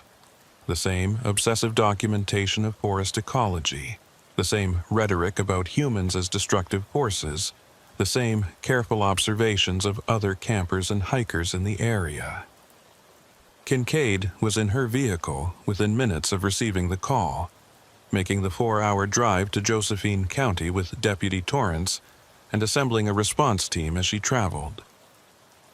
The Josephine County Sheriff's Department had secured the abandoned campsite and was conducting a search of the surrounding area, but the forest terrain in this region was even more rugged and remote than the coastal forests of Coos County, offering countless hiding places for someone with Halloran's survival skills. When Kincaid arrived at the scene, she met with Josephine County Sheriff Dale Pritchard, a weathered veteran of rural law enforcement who had worked the southern Oregon wilderness for more than 20 years. Pritchard led her to the abandoned campsite, a carefully concealed location beneath a rock overhang that would have been invisible to anyone not specifically searching for it. The setup was minimal but efficient. A small tent, sleeping bag, cooking equipment, and several days' worth of food supplies. But it was the notebook that captured Kincaid's attention. A spiral-bound journal filled with handwriting she recognized immediately as Maeve Halloran's distinctive script. "She's been here for at least a week, maybe longer," Pritchard explained, as Kincaid carefully examined the notebook without touching it, preserving it as evidence. "My deputy said she looked like she was in her 50s or 60s. Gray hair matched the description from your bolo. She was watching a group of hikers on the Illinois River Trail when he approached, and she ran the moment she saw his uniform." He gestured toward the dense forest that surrounded the campsite. "This country is some of the most remote in Oregon. Thousands of acres of wilderness, cave systems, old mining claims. She could hide out here indefinitely if she knows what she's doing." Kincaid read through the notebook entries, each one confirming what she had feared. Halloran hadn't fled to escape justice or hide from pursuit. She had relocated to continue her mission in a new territory, and she was already identifying potential victims among the hikers and campers who visited this area. The entries described several individuals in disturbing detail, noting their behavior, their apparent attitudes toward the wilderness, and their suitability for what Halloran continued to call reclamation and teaching. One entry was particularly chilling. The lesson from the coastal territory was that patience is essential. The new sanctuary requires careful preparation before teaching can resume. But the forests here are pure, and the candidates are plentiful. "She's planning to start again," Kincaid said, looking up from the notebook to meet Pritchard's eyes. "This isn't someone on the run trying to avoid capture. This is someone who sees herself as continuing important work that was temporarily interrupted. We need to find her before she takes anyone else." The two sheriffs began coordinating an expanded search operation, bringing in resources from multiple agencies including the FBI, Oregon State Police, and specialized tracking units with experience in wilderness manhunts. Over the next 72 hours, the search for Maeve Halloran intensified into one of the largest law enforcement operations Southern Oregon had seen in years. Helicopters equipped with thermal imaging flew grid patterns over the vast forested areas surrounding Cave Junction. Ground teams with tracking dogs worked through dense undergrowth and rugged canyons. Local law enforcement officers interviewed everyone who had been camping or hiking in the area, warning them about the danger and asking if they had seen anyone matching Halloran's description. The search was complicated by the terrain itself. The Illinois River watershed contained some of the most rugged and inaccessible wilderness in the Pacific Northwest, with deep canyons, extensive cave systems, and old-growth forests so dense that visibility was measured in feet rather than yards.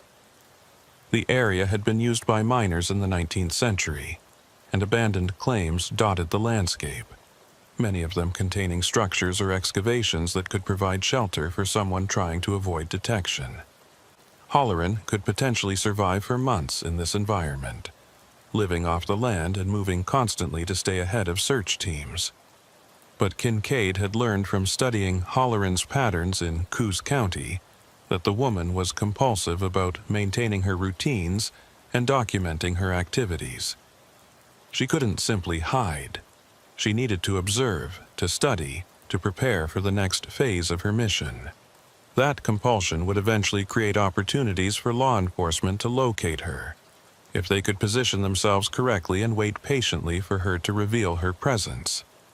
Deputy Torrance, who had become deeply invested in the case after witnessing Halloran's burial of evidence and participating in the cave rescue, developed a theory about where Halloran might establish herself in this new territory. "She needs isolation, but also access to areas where people camp and hike," he explained to Kincaid as they studied topographic maps of the region. In Coos County, she positioned herself right in the middle of the area with the highest density of campgrounds and trails. She'll do the same thing here. He traced his finger along the map, indicating a section of wilderness between two popular hiking areas. "This area right here, it's got water sources, natural shelter, and it's positioned perfectly to observe the Illinois River Trail and the Kalmiopsis Rim Trail. If I were her, this is where I'd set up." Kincaid studied the map carefully, recognizing the logic in Torrance's analysis. The area he had identified was approximately 8 miles from the abandoned campsite, remote enough to provide security, but positioned to allow observation of the two most popular hiking routes in the region. She made the decision to focus resources on that area, positioning surveillance teams at strategic points and establishing a command post that would allow them to coordinate a rapid response if Halloran was spotted. The breakthrough came on the 5th day of the search, when a Forest Service ranger conducting a routine patrol in the area Torrance had identified noticed something unusual: fresh boot prints on a little-used trail that led deeper into the wilderness. The prints were recent, probably made within the past 24 hours, and they showed a distinctive wear pattern that matched boots recovered from Halloran's cabin in Coos County.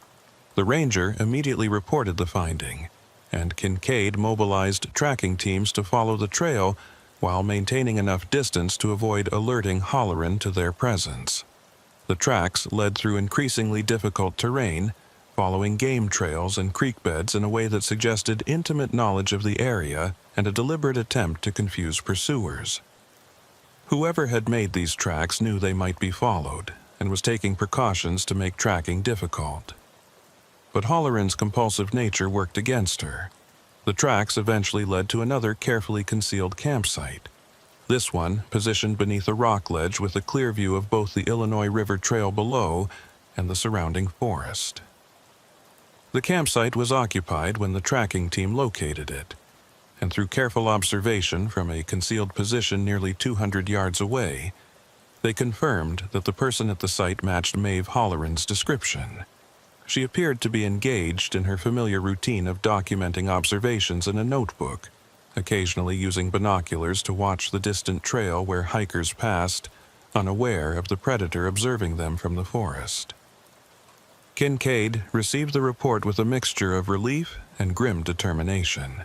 After more than a month of searching, they had finally located Halloran, and now came the most dangerous part of the operation, taking her into custody without anyone getting hurt and without giving her another opportunity to escape into the wilderness. She assembled a tactical team that included deputies from both Coos and Josephine counties, Oregon State Police tactical officers, and FBI agents with experience in high-risk apprehensions. The team would approach from multiple directions simultaneously, using the terrain to maintain concealment until they were close enough to prevent escape. The operation was planned for dawn the following day, timed to catch Halloran when she would be least alert and when the morning light would give law enforcement teams better visibility while still providing some cover. Kincaid spent the night reviewing every detail of the plan, knowing that Halloran had proven herself capable of extraordinary awareness and quick thinking in dangerous situations. This would be their only opportunity. If Halloran escaped again, she might disappear so completely that they would never find her. As the first gray light of dawn began to filter through the forest canopy, tactical teams moved into position around Halloran's campsite, approaching with painstaking stealth through terrain that seemed designed to betray any movement with sound or disturbed vegetation. Each team member understood the stakes. They were hunting someone who had killed nearly 30 people over 3 decades, someone who knew these forests intimately and who would not surrender easily if she realized she was cornered. Kincaid positioned herself with the team approaching from the south, the direction that would allow them to cut off escape routes toward deeper wilderness.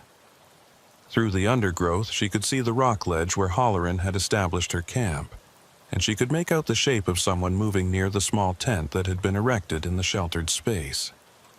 The teams moved closer, maintaining communications through silent hand signals and staying low to avoid being silhouetted against the gradually brightening sky. When the teams were in position, approximately 50 yards from the campsite, and arranged to cover all possible escape routes, Kincaid gave the signal to move in. Tactical officers rose from concealment and advanced rapidly toward the camp, weapons raised and voices announcing law enforcement presence. For a moment, Halloran seemed frozen by surprise, standing near her tent with a notebook in her hands and an expression of shock on her face. Then, with the speed of someone much younger than her apparent age, she dropped the notebook and bolted toward the one gap in the perimeter that appeared to offer escape, a narrow path between 2 large boulders that led down a steep slope toward the river canyon below. Deputy Torrance, positioned exactly where Kincaid had placed him based on her prediction of Halloran's most likely escape route, stepped into the gap with his weapon drawn. "Stop right there, Halloran," he commanded. "There's nowhere to go. You're surrounded." For a moment, Halloran hesitated. Her body coiled as if preparing to fight or try to push past Torrance despite the obvious futility. Kincaid saw the calculation in the woman's eyes, the rapid assessment of options and consequences that came from decades of surviving in hostile environments. "It's over, Maeve," Kincaid said firmly, moving closer with her own weapon trained on Halloran. We found your journals. We found your victims. We know everything you've done for the past 30 years. You can either come with us peacefully, or we can do this the hard way. But either way, you're not going free." The words hung in the morning air, and for several long seconds the outcome remained uncertain.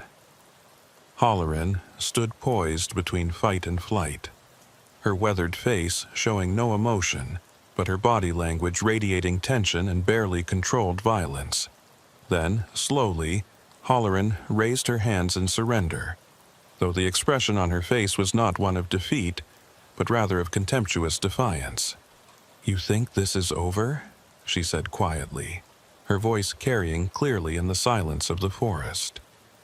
"You think arresting me solves anything? The forests are still being destroyed by people who don't understand or respect them. My work will continue whether I'm here to do it or not." The statement sent a chill through Kincaid, not just because of the implicit threat, but because of the absolute conviction with which Halloran spoke, as if her ideology was so obviously correct that any reasonable person would understand and agree with it. Halloran was taken into custody without further resistance, handcuffed and searched for weapons before being escorted back through the forest to waiting vehicles. The search of her new campsite revealed another collection of journals and notebooks, more detailed observations of potential victims, and most disturbingly, a partially completed map showing locations in Northern California and Southern Washington, where Halloran had apparently been planning to expand her reclamation project if her Oregon sanctuaries became compromised. The evidence confirmed what Kincaid had suspected. Halloran hadn't been hiding or fleeing. She had been preparing to scale up her operations and establish multiple territories where she could continue killing indefinitely. The drive back to Coos County took most of the day, with Halloran secured in a transport vehicle and surrounded by law enforcement officers who took no chances with the woman who had evaded capture for so long. Kincaid rode in a separate vehicle, feeling the exhaustion of the past month settling into her bones now that the immediate crisis was over. But alongside the exhaustion was a deep sense of satisfaction. They had caught Halloran, prevented her from establishing new killing grounds, and brought some measure of justice to the families of her victims. Halloran was processed into the Coos County Jail and charged with multiple counts of murder, kidnapping, and other crimes related to her 3 decades of predation in the coastal forests. Her arraignment drew national media attention, with journalists from across the country descending on the small coastal county to cover the case of what some were calling the wilderness killer. The 3 survivors from Cape Perpetua gave victim impact statements describing their ordeal in Halloran's cave, and families of other victims traveled from multiple states to attend the proceedings and finally learn what had happened to their loved ones. But for Kincaid, the most revealing moment came during her only direct interview with Halloran after the arrest.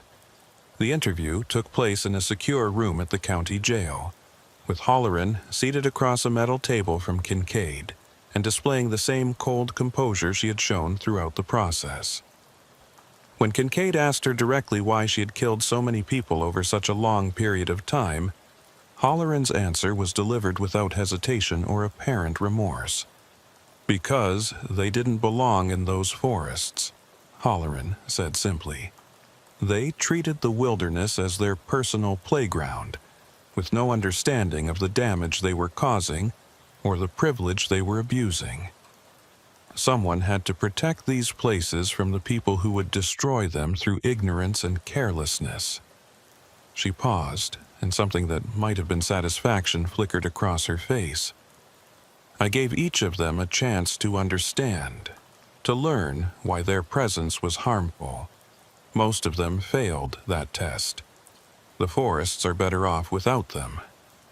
The absolute conviction in Halloran's voice, the complete absence of any recognition that her actions were criminal or immoral, provided a chilling insight into the psychology of someone who had constructed an entire ideology to justify serial murder. She genuinely believed she had been performing a necessary service, protecting wilderness areas from human contamination.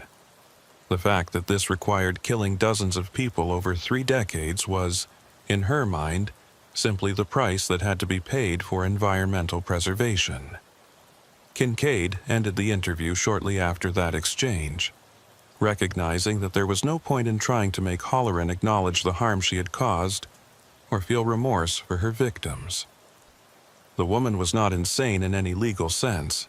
She understood exactly what she had done and had planned each murder carefully, but she operated from a moral framework so divorced from normal human values that concepts like guilt or compassion simply didn't apply to her decision-making process.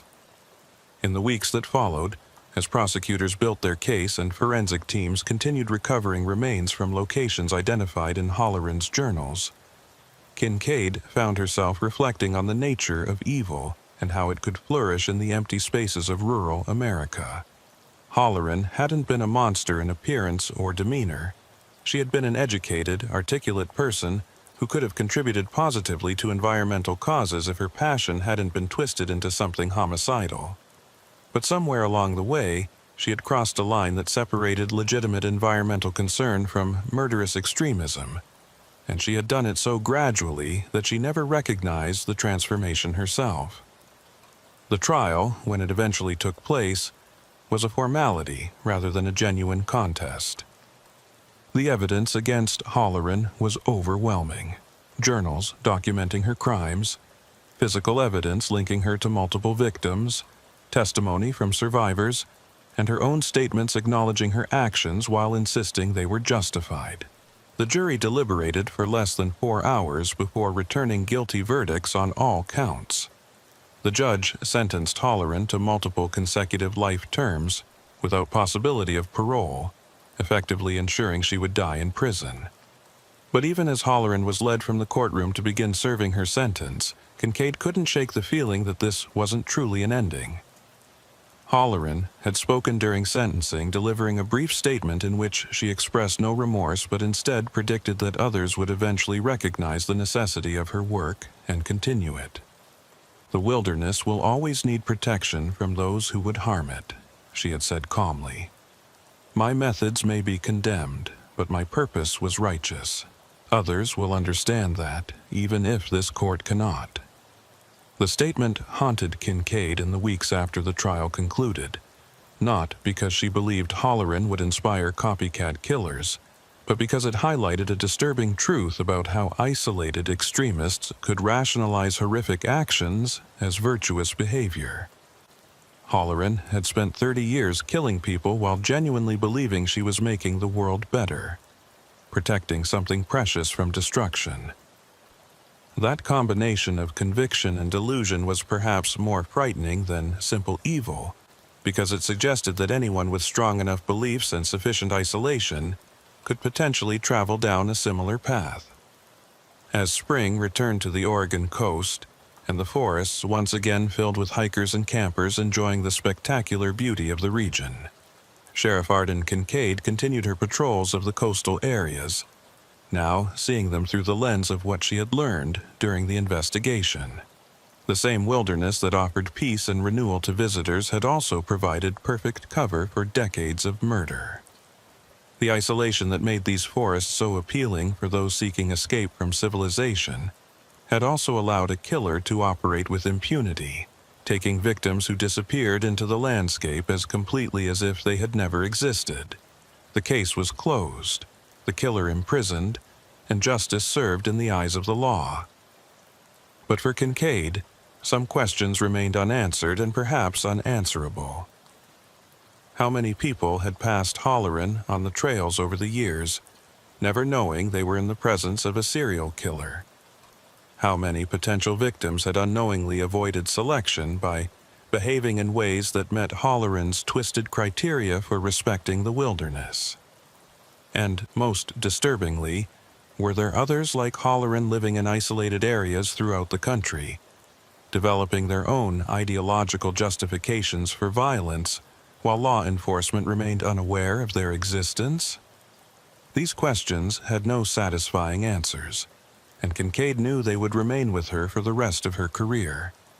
but she also knew that she had done everything possible to stop Halloran and prevent future victims from suffering the same fate as those who had died in the coastal forests.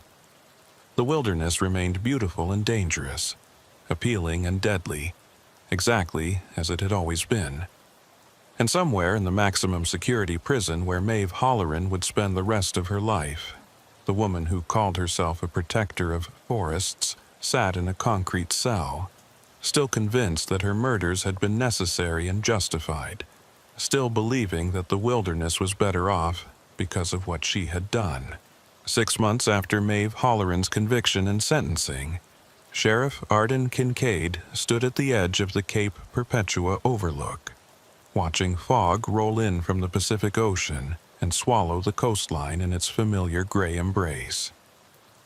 The tourist season was in full swing, with families and hikers crowding the trails and campgrounds that stretched along this beautiful and deadly stretch of Oregon coast. To the visitors enjoying the spectacular scenery, the forests were places of recreation and natural beauty. But Kincaid could no longer look at these woods without seeing the hidden graves, the concealed observation points, and the carefully chosen ambush locations where Halloran had stalked her victims for 3 decades. The recovery of remains from locations identified in Halloran's journals had continued for months after the trial, with forensic teams methodically excavating sites throughout the coastal forests. They had recovered 23 bodies so far, each one representing a life taken and a family forever changed by Halloran's twisted ideology. The identifications had brought closure to some families who had spent years wondering about missing loved ones, but they had also opened old wounds and raised disturbing questions about how so many people could disappear from a relatively small geographic area without anyone recognizing the pattern. Deputy Torrance approached from the parking area, carrying 2 cups of coffee and looking as tired as Kincaid felt. The past months had been exhausting for the entire department, with the Halloran investigation consuming resources and personnel while regular law enforcement duties still needed to be maintained. Torrance handed Kincaid one of the cups and stood beside her, both of them looking out over the fog-shrouded forest in comfortable silence for a moment before he spoke. "Forensics team found another site this morning," Torrance said quietly. "About 8 miles south of here, exactly where Halloran's map indicated. They're still excavating, but it looks like at least 2 sets of remains. Probably that couple from Washington who disappeared in 2011. He paused, taking a sip of his coffee. "Sheriff, at what point do we stop finding bodies? Every time I think we've covered all of them. The journals lead us to another location." Kincaid understood his frustration and shared it.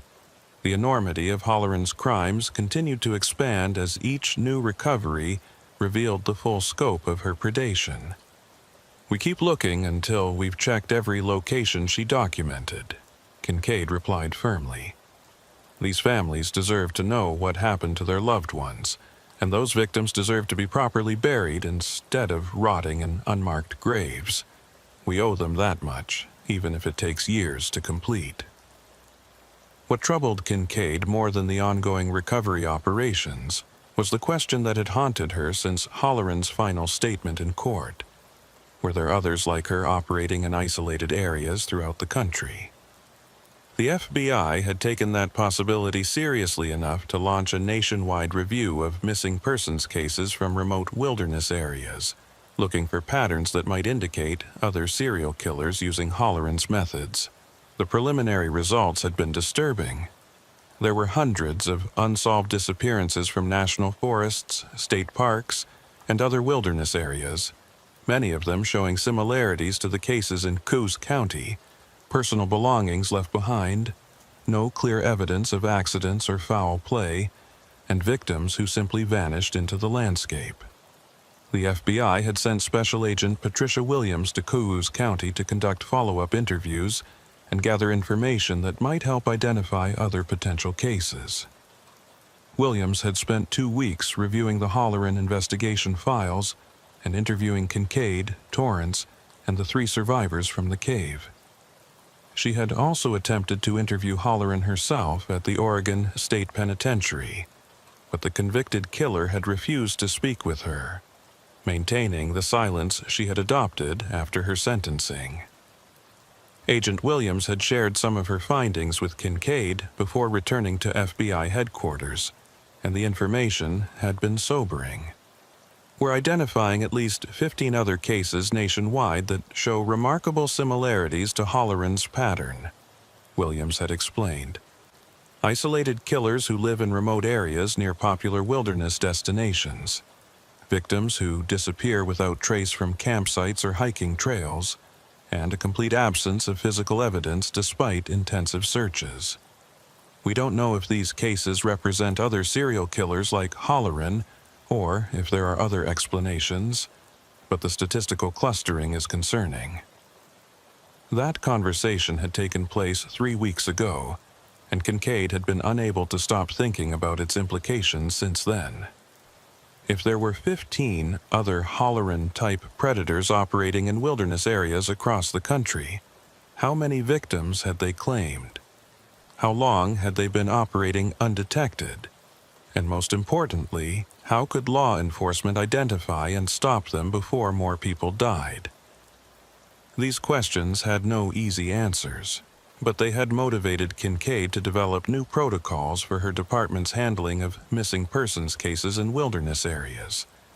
She had created a database that tracked not just individual disappearances, but also patterns across time and geography, looking for the kind of clustering that might indicate a predator operating in a specific territory. She had established closer coordination with the Forest Service, state police, and other agencies that operated in the coastal forests, ensuring that information about suspicious incidents or unusual observations was shared quickly and systematically. Deputy Torrance had become an advocate for expanded training on wilderness crime investigation, arguing that rural law enforcement needed specialized skills to recognize and respond to predators who used isolation and terrain as weapons. He had developed a presentation based on the Halloran case that he delivered to law enforcement agencies throughout Oregon, teaching officers to recognize the warning signs that might indicate serial predation in wilderness areas, unusual patterns of disappearances, suspicious individuals showing excessive interest in hikers and campers, and reports of people behaving in ways that suggested surveillance or stalking. But despite these efforts to prevent future cases, Kincaid knew that the fundamental problem remained unsolved. The same vast wilderness areas that made places like Cape Perpetua so appealing to visitors also made them ideal hunting grounds for predators who understood how to exploit isolation and terrain. Someone with Halloran's knowledge and determination could potentially operate for decades before being caught, taking victims who disappeared so completely that their cases were investigated as accidents or tragic instances of people getting lost rather than as evidence of criminal activity. On a morning 2 weeks after standing at the Cape Perpetua overlook, Kincaid received a phone call that would demonstrate just how relevant these concerns remained. The call came from a ranger at Siuslaw National Forest, reporting that a camper at one of the more remote campgrounds had found something disturbing: a small notebook hidden in a hollowed-out tree stump near a popular hiking trail. The notebook contained observations about other campers in the area, written in a style that the ranger found reminiscent of the media coverage of Halloran's journals. Kincaid was at the location within an hour, accompanied by Deputy Torrance and a forensic investigator. The notebook was still where it had been found, carefully preserved as potential evidence. Kincaid photographed it in place before carefully removing it and examining the contents. What she read sent a chill down her spine that had nothing to do with the morning fog that drifted through the trees around them. The handwriting was not Halloran's. The script was different, smaller, and more precise. But the content was eerily similar to Halloran's journals. Detailed observations of hikers and campers who had passed through the area, notes about their behavior and apparent attitudes toward the wilderness, and, most disturbingly, a ranking system that classified people as either harmonious or disruptive, based on the observer's interpretation of their respect for nature. Several individuals marked as disruptive had additional notations suggesting they required correction or removal to protect the forest. "This is exactly how Halloran's journal started," Torrance said quietly, reading over Kincaid's shoulder. "Before she started killing people, she spent years just observing and documenting. Whoever wrote this is following the same pattern." He looked up at the surrounding forest, suddenly aware that they might be standing in territory claimed by another predator who believed murder was justified as environmental protection. Kincaid immediately expanded the investigation, interviewing everyone who had been camping in the area recently and searching for any individuals who matched the profile of someone who might be conducting surveillance on other visitors. She also ordered increased patrols in the area and established a tip line for anyone who noticed suspicious behavior in the national forest. But finding someone who didn't want to be found in thousands of acres of dense forest was extraordinarily difficult, even with dedicated resources and experienced personnel. Over the next several weeks, Kincaid's department received multiple reports of sightings that might be related to the notebook. A woman in her 40s seen observing a campground from a concealed position. An older man who approached hikers with warnings about their behavior being harmful to wildlife. Several reports of someone camping in areas where camping was prohibited. Each report was investigated, but none led to any solid identification of who had written the notebook or what their intentions might be. The situation came to a head when a family camping near the area where the notebook had been found reported that someone had approached their campsite after dark and delivered a lecture about proper wilderness etiquette before disappearing back into the forest. The family had been frightened by the encounter and had left the campground immediately, reporting the incident the next morning. The description they provided of their nighttime visitor was vague. Someone wearing dark clothing with their face partially obscured, speaking in a calm but intense voice about the sacred nature of the forest and the responsibility of visitors to minimize their impact. Kincaid recognized the pattern immediately. This was how Halloran had operated before escalating to violence, approaching campers with warnings and lectures that became increasingly threatening over time. The person behind the notebook and the nighttime visit was following the same trajectory, and if they weren't stopped soon, they would likely progress to actual violence, just as Halloran had done. The investigation intensified, with undercover officers posing as campers in the area and surveillance teams positioned at strategic locations throughout the forest. Kincaid also reached out to Agent Williams at the FBI, requesting assistance and sharing information about this potential new case. Williams responded immediately, sending a team of behavioral analysts who reviewed the notebook and provided a profile of the likely author, someone with significant wilderness experience, strong environmental convictions, social isolation, and a developing ideology that justified violence against those perceived as threats to nature. The profile matched Halloran so closely that it reinforced Kincaid's worst fears. There were indeed others out there who shared Halloran's twisted worldview and who might be following her path toward serial murder. The question was whether they could be identified and stopped before they claimed victims, or whether law enforcement would always be reacting to patterns that only became visible after multiple people had disappeared. 3 days after the family reported their nighttime encounter, one of the undercover officers stationed in the forest made contact with someone who appeared to match the profile. A man in his 50s camping alone in a remote area and displaying unusual interest in other campers had approached the officer with questions about why they had chosen to visit this particular area of the forest. The conversation had started casually but quickly became more intense, with the man expressing strong opinions about overcrowding in wilderness areas and the damage caused by people who didn't properly understand or respect natural environments. The undercover officer, trained to recognize warning signs based on the Halloran case, had carefully extracted himself from the conversation and reported the encounter. Surveillance was established on the man's campsite, and investigators began gathering information about his identity and background. What they discovered was troubling but not yet criminal. The man was named Gerald Finch, a retired biology teacher who had been living nomadically for the past 3 years, camping in various wilderness areas throughout Oregon and Northern California. He had no criminal record, but rangers at several locations remembered him as someone who frequently confronted other visitors about their behavior.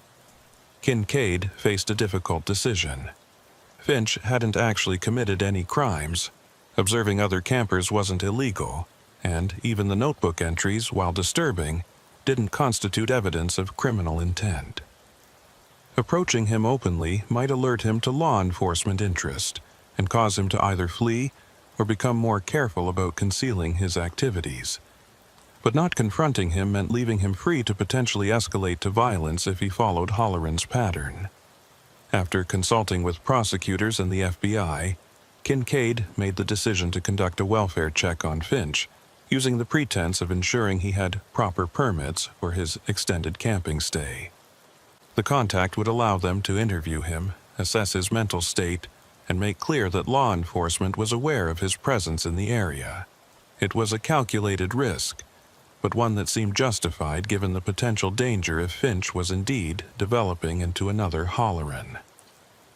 Kincaid and Deputy Torrance approached Finch's campsite the following morning, accompanied by a Forest Service ranger who provided official justification for the visit. Finch was cooking breakfast when they arrived, and his initial reaction to their presence was calm but wary.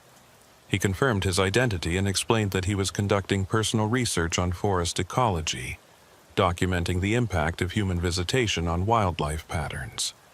When asked about the notebook that had been found, he initially denied any knowledge of it, but his body language suggested he was lying. "Mr. Finch, we're not here to harass you or interfere with your legitimate activities," Kincaid said carefully, maintaining a professional but firm tone. "But we are investigating suspicious activity in this area, and your name has come up in connection with that investigation. I need to ask you directly, have you been observing other campers and hikers in this forest? And if so, why?" Finch's calm demeanor cracked slightly, and for a moment Kincaid saw something in his eyes that reminded her uncomfortably of Holloran, a mixture of defensive anger and absolute conviction that his actions were justified. "People need to understand what they're doing to these places," Finch said, his voice rising slightly. "They come out here with their loud music and their trash and their complete disregard for the life that exists in these forests. Someone needs to educate them, to make them see the harm they're causing." "And how do you plan to do that education?" Kincaid asked, watching Finch carefully for his response. "By observing them without their knowledge? By approaching them at night to deliver lectures? What happens if they don't respond to your educational efforts, Mr. Finch? What then?" The question hung in the air between them, and Kincaid saw Finch processing it, realizing perhaps for the first time that his progression toward Holloran's methods was being recognized and challenged. His response, when it came, was defensive but also revealing. "I'm not Maeve Holloran, if that's what you're implying," he said. "I read about her case.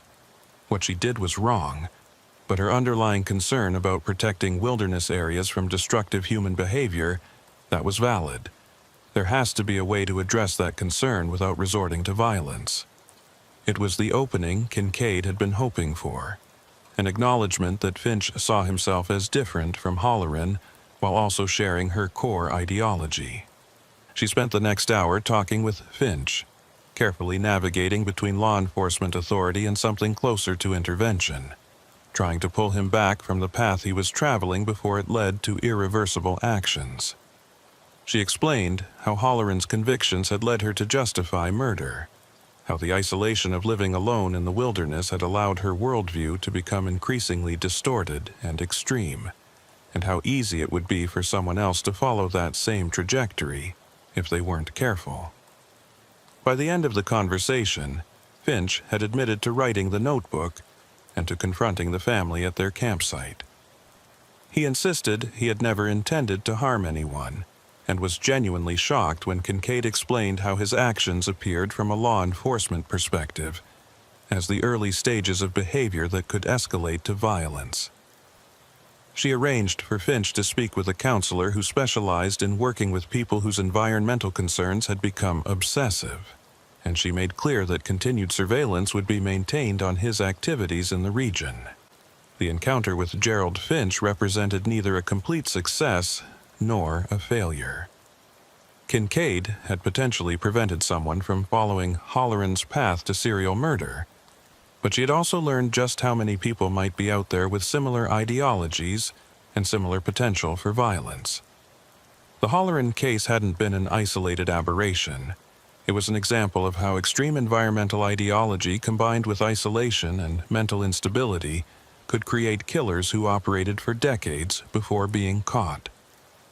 In the months that followed, Kincaid continued to balance her regular duties as sheriff with the expanded mission of identifying and monitoring potential threats in the coastal wilderness areas of Coos County. The Holleran case had fundamentally changed how she viewed her jurisdiction, transforming the beautiful forests and dramatic coastline from scenic backgrounds to potential hunting grounds that required constant vigilance. Deputy Torrance had taken on a leadership role in developing the department's Wilderness Crime Prevention Program, working with other agencies to create a network of information sharing and coordinated response that might prevent future predators from operating undetected. The program was still evolving, still learning from the mistakes that had allowed Holleran to kill for 30 years. But it represented progress toward addressing a problem that most law enforcement agencies had never even recognized existed. The 3 survivors from Holleran's cave had recovered physically from their ordeal, though the psychological scars would take much longer to heal. They had each given extensive interviews to law enforcement and mental health professionals, providing insights into Holleran's methods and mindset that helped inform prevention efforts. One of them had become an advocate for wilderness safety education, speaking to hiking and camping groups about situational awareness and the importance of reporting suspicious behavior to authorities. For Sheriff Arden Kincaid, the case remained a defining experience of her career, a reminder of both the capabilities and limitations of rural law enforcement. They had eventually caught Holleran and brought her to justice, but only after she had killed nearly 30 people over 3 decades. That delay represented a failure of the systems that should have recognized the pattern earlier, should have connected the dots between isolated incidents, should have questioned why so many people were disappearing from one relatively small area of coastline.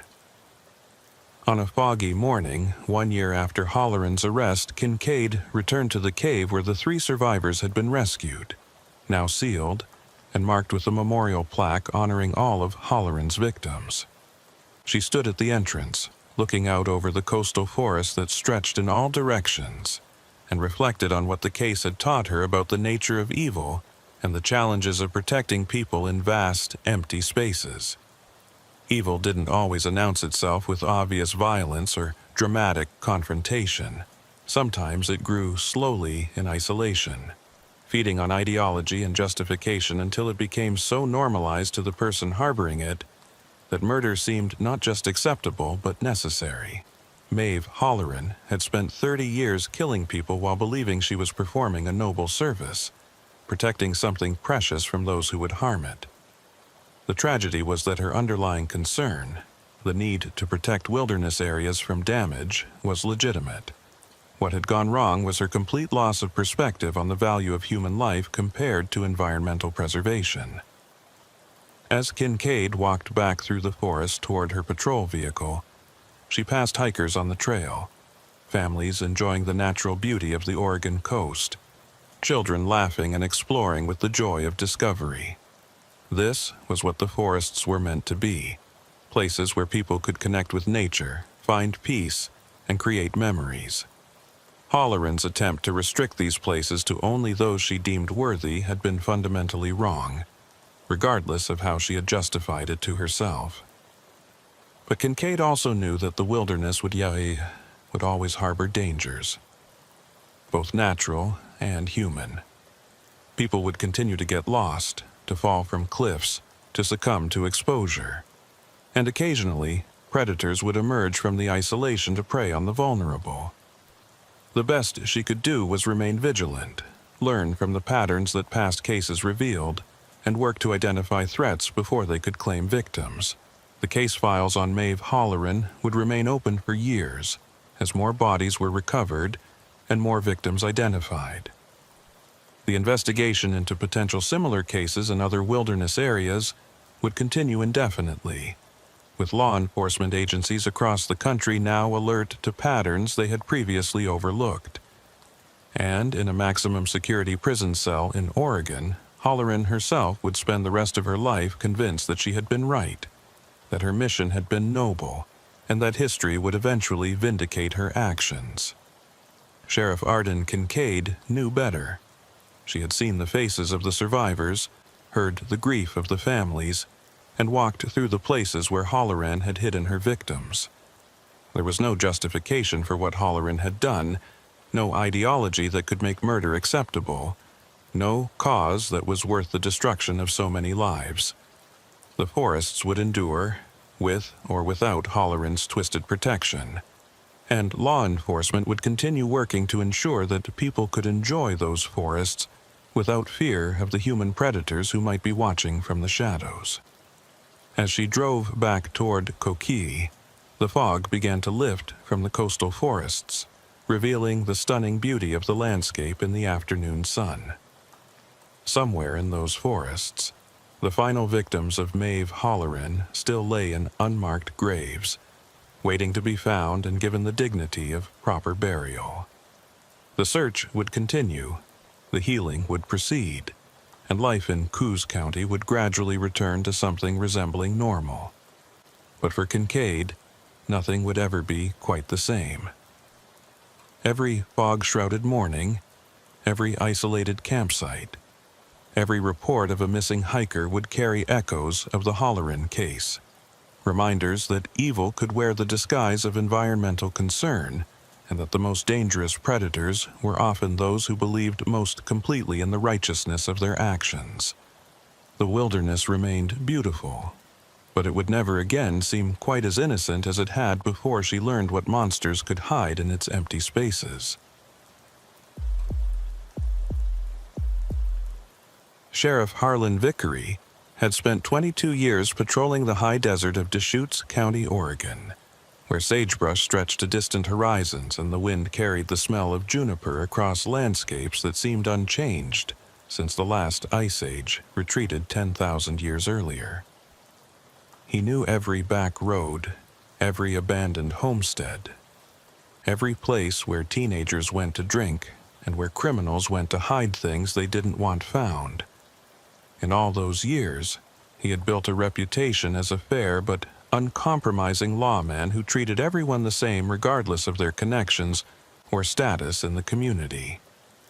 But he had never imagined that the most difficult case of his career would force him to investigate people he had trusted for years, or that the isolation of the high desert would conceal a conspiracy that reached into the heart of his own department.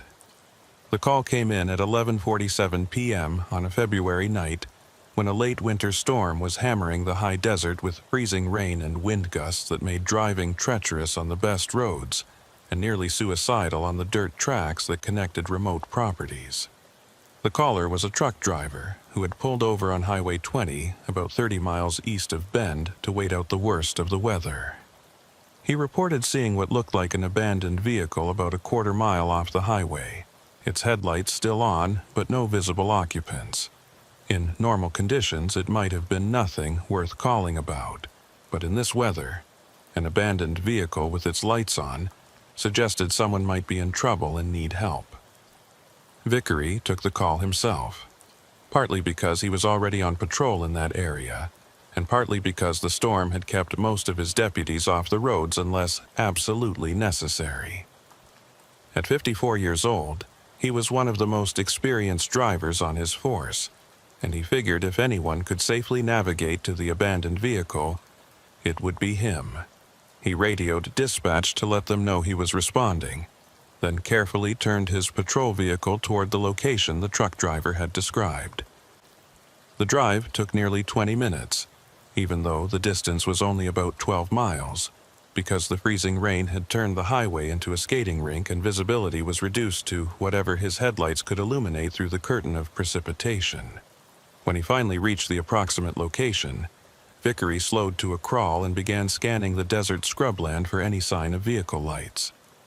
The truck driver's directions had been somewhat vague, about a quarter mile off the highway, somewhere near mile marker 47.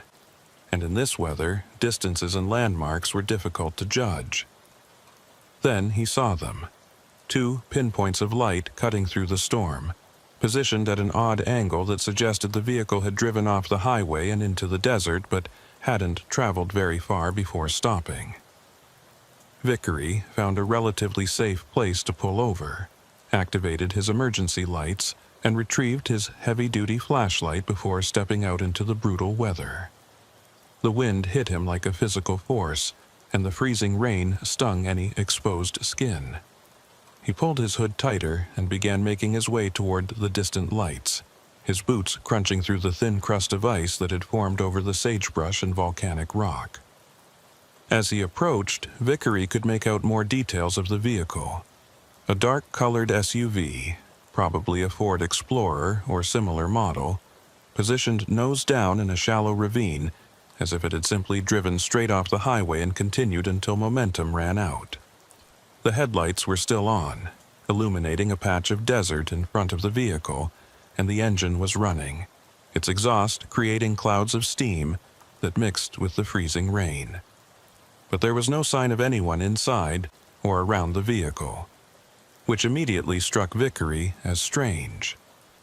Why would someone abandon a running vehicle with the lights on in the middle of a storm? He approached carefully, his hand resting on his service weapon as he swept the flashlight beam across the area around the SUV. The ground showed tire tracks leading from the highway to the vehicle's current position, and there were footprints in the ice-crusted mud leading away from the driver's side door. But the prints were already being obscured by the continuing storm, and Vickery couldn't determine how many people had been in the vehicle or where they might have gone.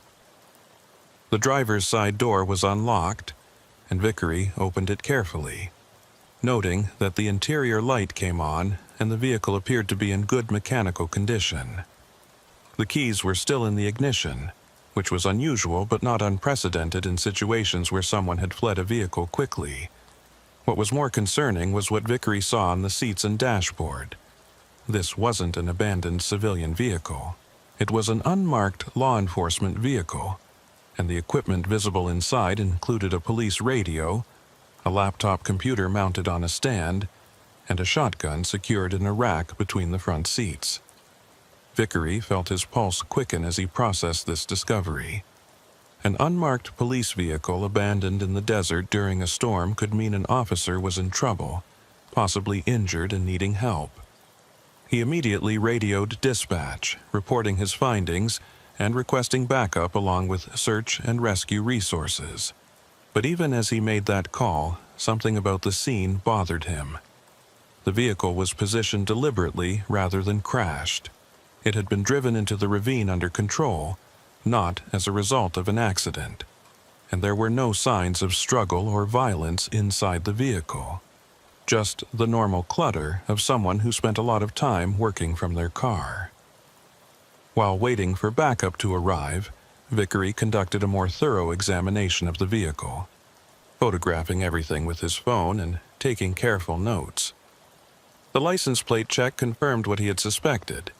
This was a vehicle assigned to the Deschutes County Sheriff's Department, specifically designated as an undercover unit used for narcotics investigations. According to the records, it should have been checked out to Detective Ryan Holbrook, one of Vickery's senior investigators who specialized in drug cases. But Holbrook hadn't reported any problems, hadn't called for backup, and hadn't responded to multiple attempts to reach him on his radio or cell phone. Vickery's concern deepened into something approaching dread as he considered the implications. An experienced detective doesn't simply abandon his vehicle in the middle of nowhere during a storm without a very good reason. Either Holbrook was injured and unable to communicate, or something had happened that forced him to leave the vehicle quickly and without taking the time to call for help. The search of the vehicle's interior revealed several items that added to the puzzle without solving it. In the center console, Vickery found a small notebook containing what appeared to be surveillance notes, dates, times, locations, and descriptions of individuals and vehicles. The most recent entries were from earlier that evening and referenced a location about 15 miles from where the vehicle was now abandoned. There was also a manila envelope containing cash. Vickery counted it quickly and estimated approximately $5,000 in mixed bills. Drug buy money, almost certainly, which meant Holbrook had been working an active case and had been carrying the kind of money that made him a target for criminals. More disturbing was what Vickery found in the laptop computer after he powered it on. The most recent files opened were reports related to a drug investigation that had been ongoing for several months, targeting a methamphetamine distribution network operating in Central Oregon. Vickery was familiar with the case.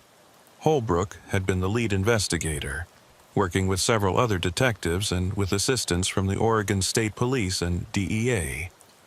The investigation had resulted in several arrests over the past year, but Holbrook had repeatedly expressed frustration that they were only catching low-level dealers, while the people running the operation remained frustratingly out of reach.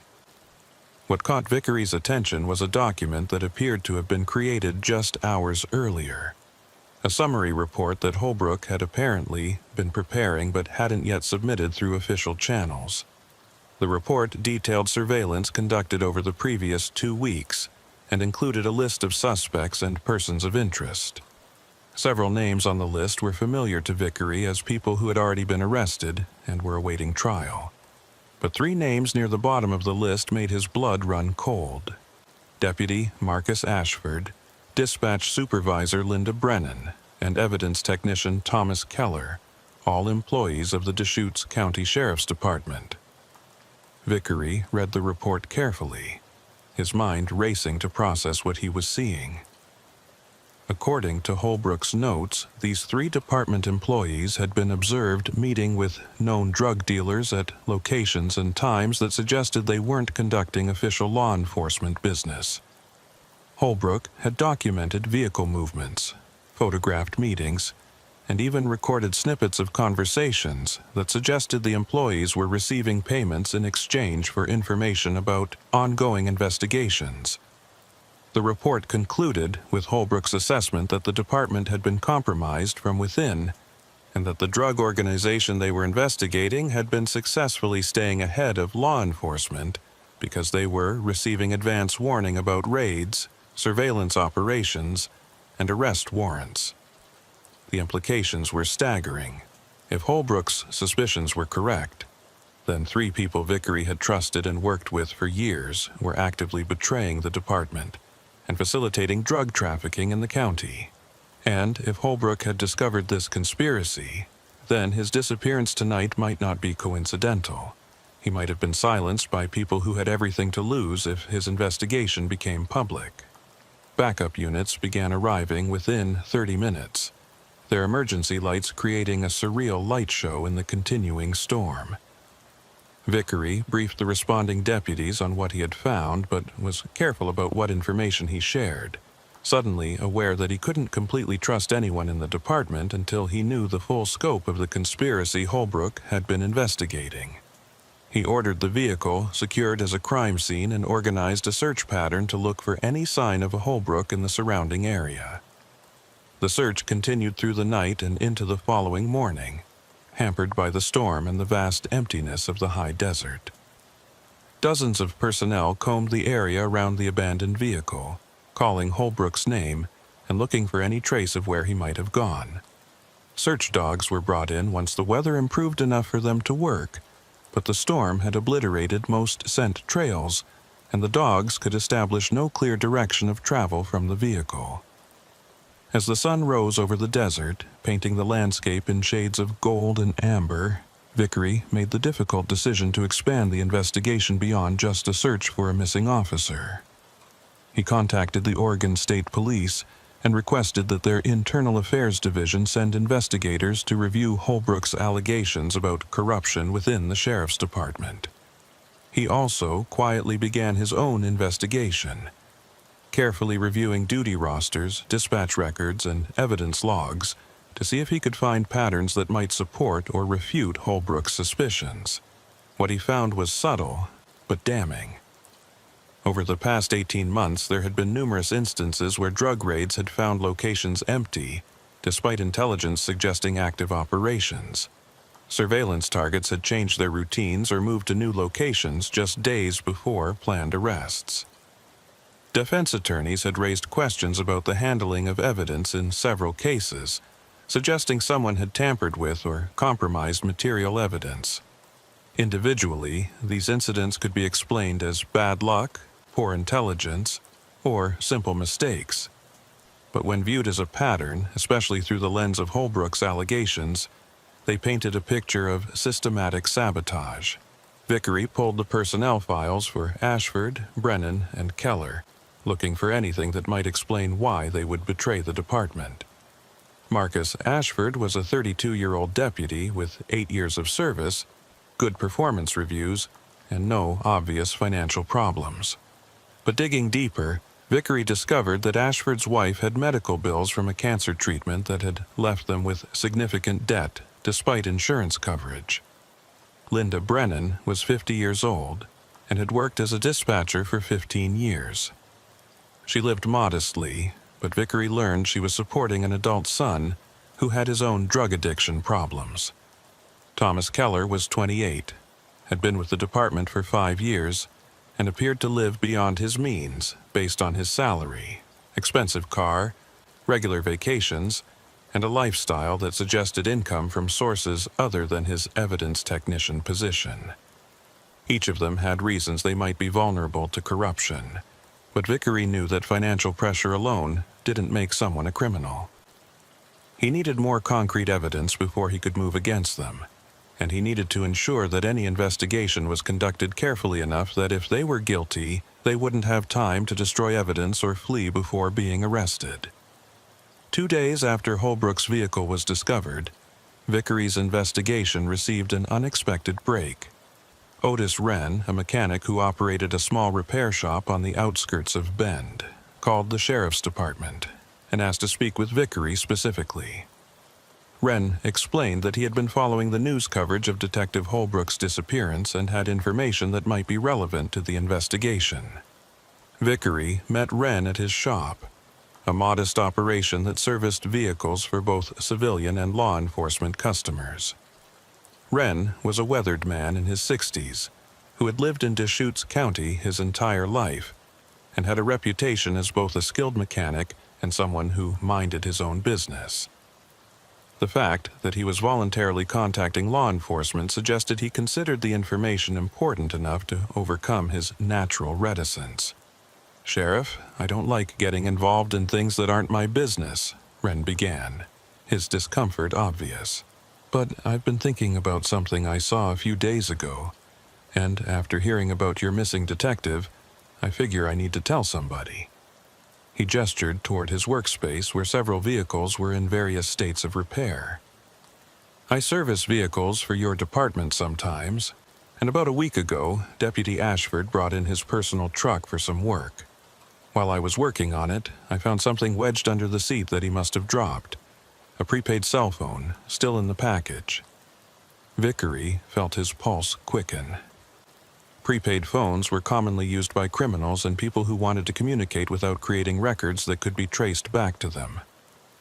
"Did you mention this to Deputy Ashford?" he asked. Wren shook his head. "Didn't think much of it at first. People buy those phones for all kinds of reasons.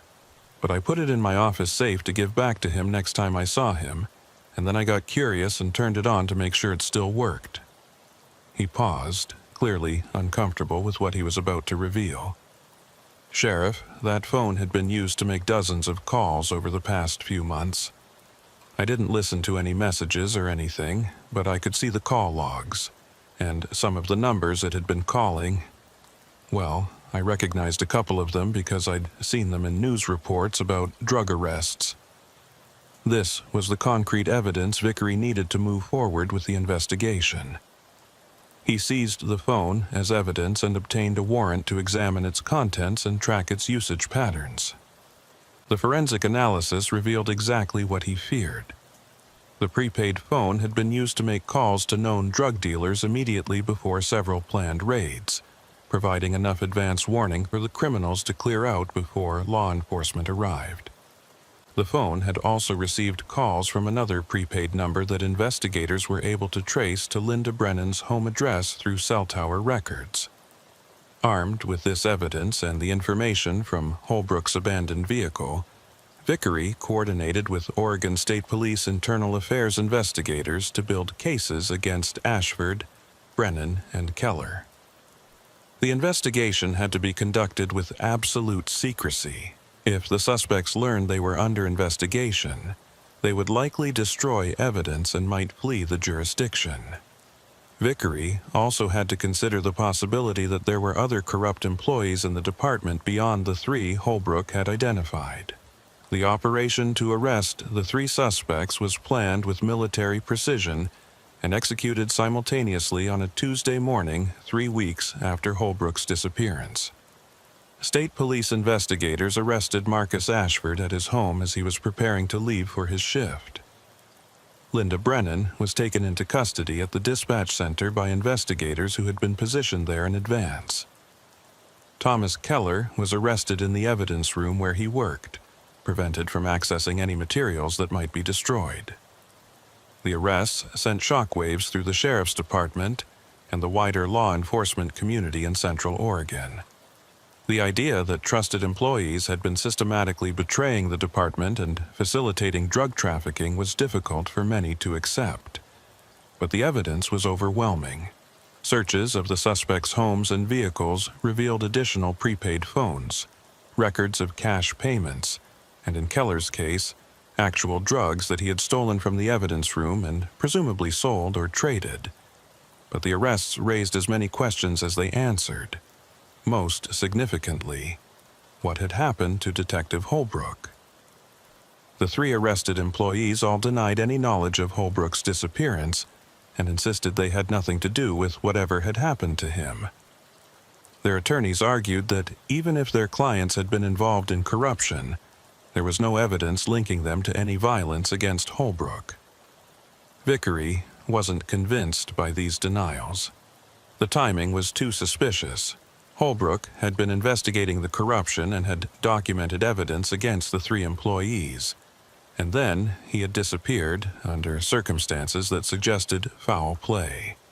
But without Holbrook's body or any direct evidence of violence, prosecutors were reluctant to add murder or kidnapping charges to the corruption case. The break in the case came from an unexpected source.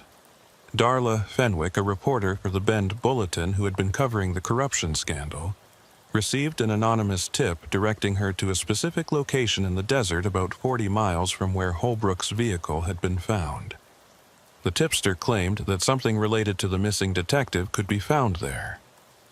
Fenwick contacted Vickery before going to the location herself, recognizing that if the tip was legitimate, it might be a crime scene that needed to be preserved.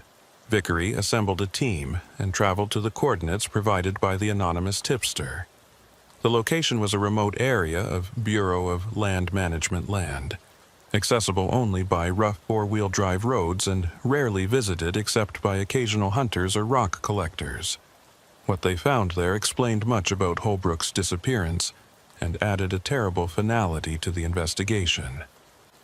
In a shallow ravine concealed by juniper trees, searchers found Detective Ryan Holbrook's body.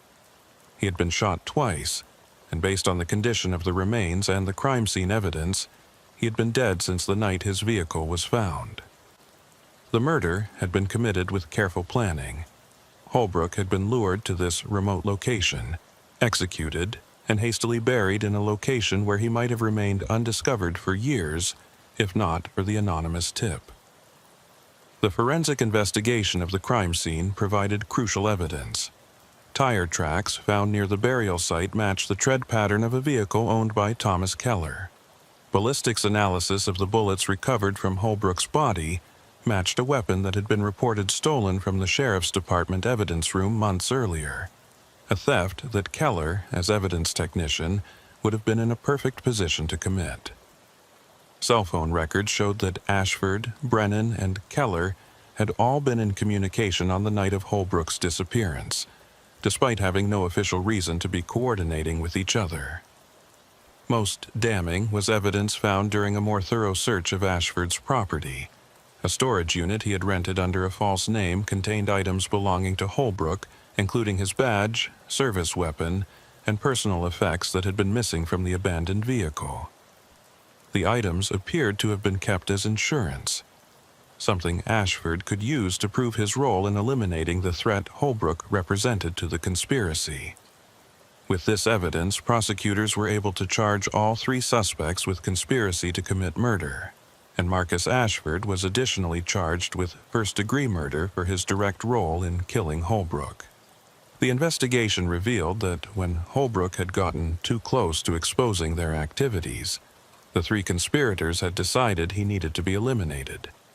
They had used their insider knowledge to track his movements, and Ashford had arranged a meeting with Holbrook under the pretense of providing information about the drug organization. Instead, he had lured Holbrook to the remote location where he was killed. The trials that followed drew enormous public attention, with each day bringing new revelations about the depth of corruption within the sheriff's department and the drug organization that had been operating with their assistance. The prosecution presented overwhelming evidence of a conspiracy that had compromised dozens of investigations over 18 months and had ultimately resulted in the murder of a dedicated detective who had gotten too close to the truth. Marcus Ashford was convicted of first-degree murder and conspiracy and sentenced to life in prison without possibility of parole. Linda Brennan and Thomas Keller were convicted of conspiracy to commit murder, corruption, and numerous other charges related to their betrayal of the department. They each received sentences of 30 years in prison.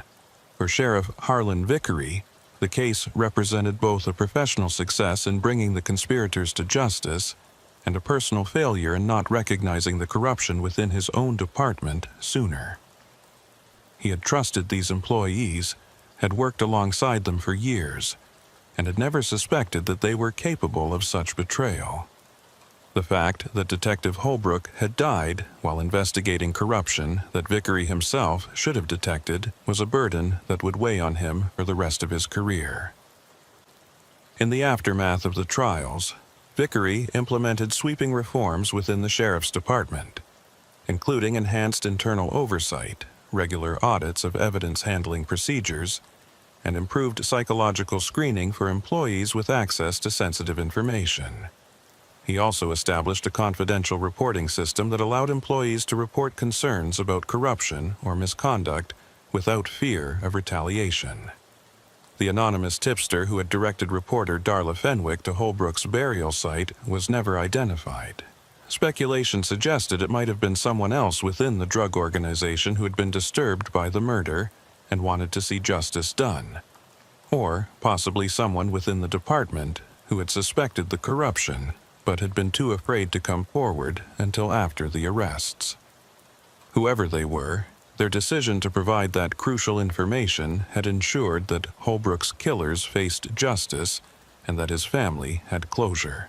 6 months after the trials concluded, Vickery stood in the high desert where Holbrook's vehicle had been found, watching the sun set over the distant Cascade Mountains. The landscape looked exactly as it always had, vast, empty, and seemingly eternal. But Vickery knew that beneath the surface, the high desert held secrets, and the isolation that made this country beautiful also made it dangerous for those who trusted the wrong people. Detective Ryan Holbrook's name was added to a memorial honoring law enforcement officers killed in the line of duty, a recognition of his sacrifice and his dedication to exposing corruption even when it cost him his life. The case had revealed uncomfortable truths about how even trusted institutions could be compromised by people willing to betray their oaths for money or other incentives. For the residents of Deschutes County, the scandal was a reminder that corruption could exist anywhere, even in the departments tasked with protecting them. But it was also a demonstration that when corruption was exposed, the justice system could hold the guilty accountable regardless of their positions or connections. As Vickery drove back toward Bend that evening, passing through the desert landscape he had patrolled for more than 2 decades, he reflected on what the case had taught him about trust, betrayal, and the price of vigilance. Evil didn't always come from outside the community or from obvious criminals. Sometimes it grew from within, fed by financial pressure, moral weakness, or simply the gradual erosion of principles that happened when people convinced themselves that small compromises wouldn't matter. The high desert would continue to attract those seeking isolation, those running from something, and those hiding secrets they hoped would never be discovered. Sheriff Harlan Vickery would continue patrolling these empty spaces, now with a harder-won wisdom about human nature and a determination to ensure that the betrayal that had cost Detective Holbrook his life would never be allowed to take root in his department again. The wind swept across the sagebrush as a darkness fell, carrying with it the cold promise of another desert winter. Somewhere in that vast emptiness, other secrets might be waiting to be discovered. Other betrayals might be quietly unfolding. But Vickery had learned that vigilance required constant effort and that trust, once broken, could never be fully restored. The desert had taught him that lesson in the harshest way possible, and it was a lesson he would never forget. The weeks following the conclusion of the trials brought a strange quiet to the sheriff's department, as if the building itself was recovering from trauma. Employees who had worked alongside Ashford, Brennan, and Keller for years struggled to reconcile the colleagues they thought they knew with the criminals those people had proven to be. Some deputies requested transfers to other counties, unable to continue working in a department that had been so thoroughly compromised. Others threw themselves into their work with renewed dedication, as if they could somehow compensate for the betrayal by being more vigilant, more honest, more committed to the principles that should have protected them from corruption in the first place. Sheriff Vickery understood both reactions. There were mornings when he sat in his office before dawn, staring at the empty streets of Bend through his window and wondering if he should have seen the signs earlier. He replayed conversations with Ashford, reviewed decisions he had made about evidence handling procedures, questioned whether his leadership had somehow created the environment that allowed corruption to flourish. The rational part of his mind knew that sophisticated betrayal was designed to be invisible, that Ashford and his co-conspirators had been careful to maintain their cover stories and avoid obvious mistakes. But the emotional weight of responsibility didn't respond to rational arguments. Detective Holbrook's widow, Amanda, had attended every day of the trials, sitting in the front row of the courtroom and listening to the details of how her husband had been murdered by people who wore the same badge he had worn. Vickery had met with her several times after the verdicts, trying to provide what comfort he could and answering her questions about what the department would do to ensure this never happened again. During their last meeting, she had asked him a question that he still couldn't fully answer. "Sheriff, how long do you think Ryan knew he was in danger?" Amanda Holbrook had asked, her voice steady despite the tears in her eyes. When he was conducting that surveillance, documenting those meetings, building his case, did he know that the people he was investigating would kill him to keep their secret? Did he die knowing he was alone? That he couldn't trust anyone in the department because he didn't know how deep the corruption went? Vickery had wanted to tell her that Holbrook probably didn't realize the danger until it was too late, that his death had been quick and he hadn't suffered. But he knew she deserved honesty more than comfort. "I think Ryan knew he was taking a risk. he had said carefully. The fact that he documented everything so thoroughly, that he kept backup copies of his investigation files in multiple locations, that suggests he understood the danger. But I also think he believed that exposing the truth was worth the risk. He died doing what law enforcement officers are supposed to do, which is protect the integrity of the justice system even when it costs them personally. The answer hadn't satisfied Amanda Holbrook, and it hadn't satisfied Vickery either. The truth was that Detective Holbrook had died alone in the high desert, betrayed by people he should have been able to trust, and no amount of philosophical reflection could change that reality or make it more palatable. The reforms Vickery implemented in the aftermath were comprehensive, and sometimes met with resistance from employees who felt they were being punished for the actions of a few corrupt individuals. Random drug testing for all personnel with access to evidence or confidential information. Mandatory psychological evaluations conducted by outside professionals rather than department staff. A civilian oversight board with real authority to investigate complaints and review department operations. Body cameras for all deputies during all interactions with the public. Financial disclosure requirements for anyone working in sensitive positions. Some of the reforms were expensive, requiring budget increases that meant other programs had to be cut or delayed. Some created friction with the deputies' union, which argued that the new policies treated all employees as if they were potential criminals. But Vickery pushed forward with all of them, knowing that the only way to restore public trust in the department was to demonstrate that corruption would never again be allowed to take root. 3 months after the trials, Vickery received a letter that would provide some context for the anonymous tip that had led to the discovery of Holbrook's body. The letter had been mailed from Seattle, postmarked 2 weeks earlier, and contained no return address. Inside was a single page of handwritten text, unsigned but clearly from someone with intimate knowledge of the drug organization that Ashford, Brennan, and Keller had been protecting. The letter explained that the tipster had been a mid-level dealer in the methamphetamine distribution network, someone who had benefited from the information provided by the corrupt deputies, but who had been horrified when he learned that Holbrook had been murdered. The writer claimed that murder had never been part of the arrangement, that the corrupt deputies were supposed to provide advance warning about raids and investigations, nothing more. When Ashford had killed Holbrook and then tried to recruit other members of the drug organization to help cover up the crime, several people in the network had realized they were dealing with someone far more dangerous than they had understood. I'm not writing this to make excuses or claim I'm innocent, the letter read in its conclusion. I know what I did was wrong, and I know people got hurt because of the drugs we sold. But killing a cop crosses a line that shouldn't be crossed, and I couldn't live with knowing where Detective Holbrook was buried and not telling someone. I'm getting out of the business and out of Oregon, trying to start over somewhere else. But I wanted you to know that not everyone involved in this was okay with what Ashford did. Some of us still have lines we won't cross.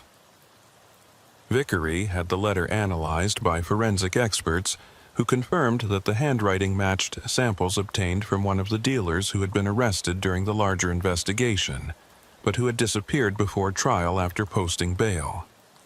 The FBI was notified and a warrant was issued, but the letter writer was never found. Vickery kept the letter in his office safe, a reminder that even in the criminal world, there were gradations of moral compromise, and that sometimes justice came from unexpected sources.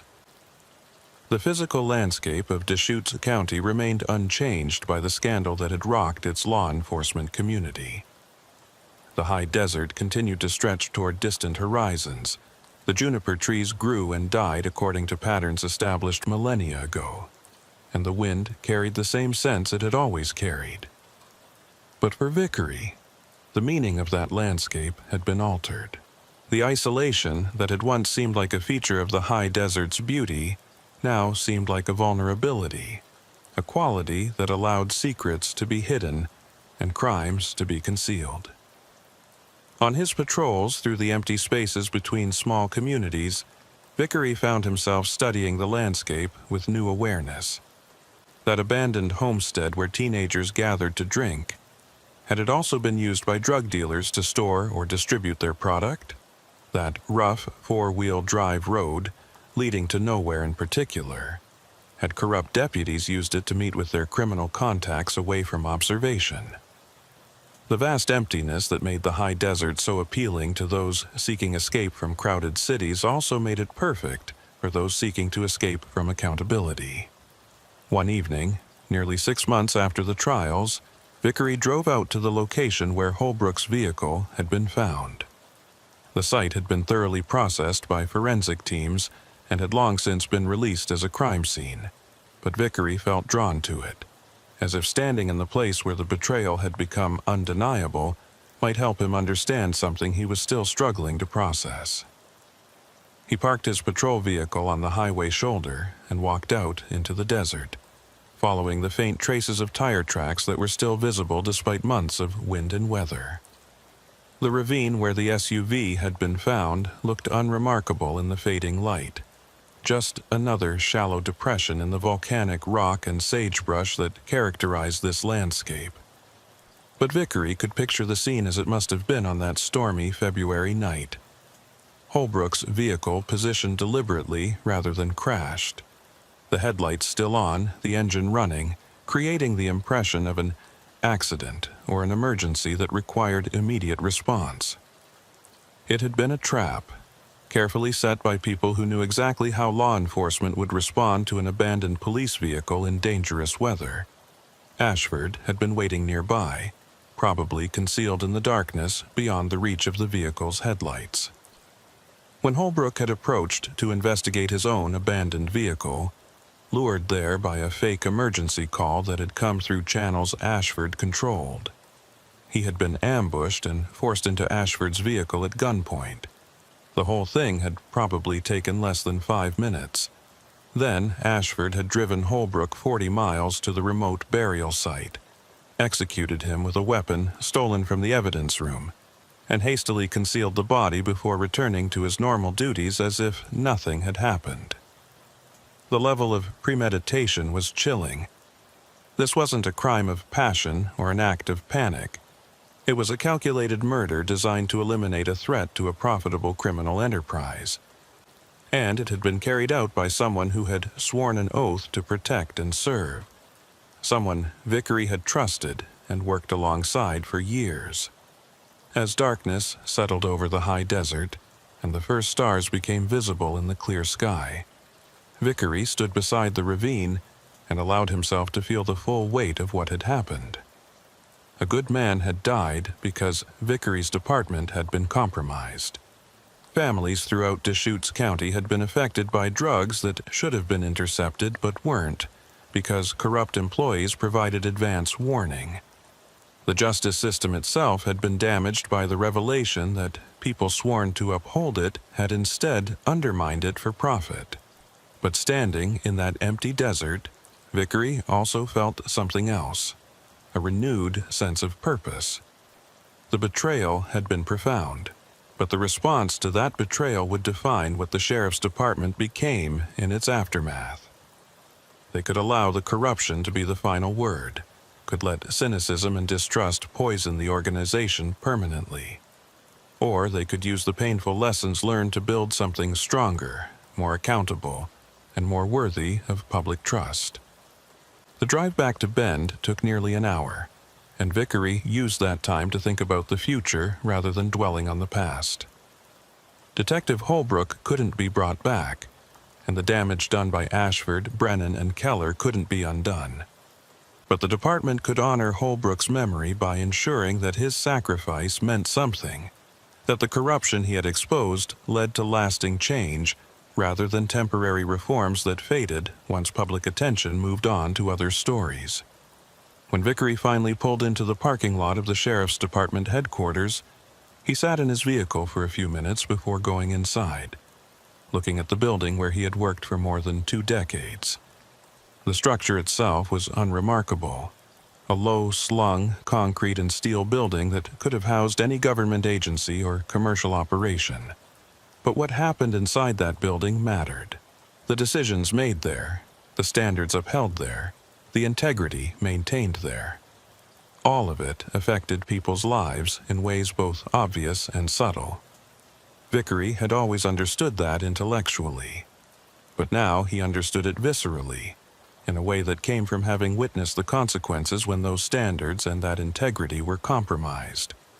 Every decision he made as sheriff, every person he hired, every policy he implemented, all of it mattered because corruption wasn't an abstract concept. It had a name and a face. It had left a widow and fatherless children. It had cost a dedicated detective his life. As he finally entered the building and walked through the quiet halls toward his office, Vickery noticed something he hadn't paid attention to before. On the wall near the entrance was a plaque listing the names of Deschutes County law enforcement officers who had died in the line of duty. The list was mercifully short. The high desert might be dangerous terrain, but it didn't produce the kind of violence that claimed officers' lives with any regularity. But recently a new name had been added to that plaque: Detective Ryan Holbrook. Vickery stopped and stood before the memorial, reading Holbrook's name and the dates that bracketed his too-short life. 42 years old when he died, married, 2 children, 14 years of service to the department. The bare facts told nothing about the man himself. His dedication, his frustration with corruption, his determination to expose wrongdoing even when it put him at risk. But the memorial stood as a reminder to everyone who entered this building that the work they did mattered, and that sometimes it cost more than anyone should have to pay. In his office, Vickery found a stack of reports waiting for his review. Budget proposals, personnel evaluations, policy recommendations, all the routine paperwork that consumed so much of a sheriff's time. He settled into his chair and began working through the stack, but found his mind wandering back to the questions that had haunted him for months. Could he have prevented what happened? If he had been more suspicious, more vigilant, more willing to believe that corruption could exist within his own department, would Detective Holbrook still be alive? The rational answer was probably not. Ashford and his co-conspirators had been careful and had taken advantage of the trust that should naturally exist between colleagues. But rationality provided cold comfort when measured against the consequences of missing the warning signs. What Vickery had learned, painfully and at great cost, was that trust could not be absolute even within a law enforcement organization. The reforms he had implemented, the random drug testing, the financial disclosures, the civilian oversight, all of them represented a recognition that good intentions weren't enough. Systems needed to be in place to detect corruption before it metastasized into something that cost lives.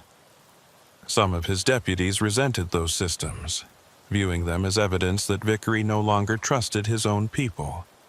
But Vickery had come to understand that trust and verification weren't opposites. They were complementary parts of a healthy organization. He could trust that most of his employees were honest and dedicated, while also verifying through systematic oversight that the few who weren't could be identified and removed before they caused catastrophic damage.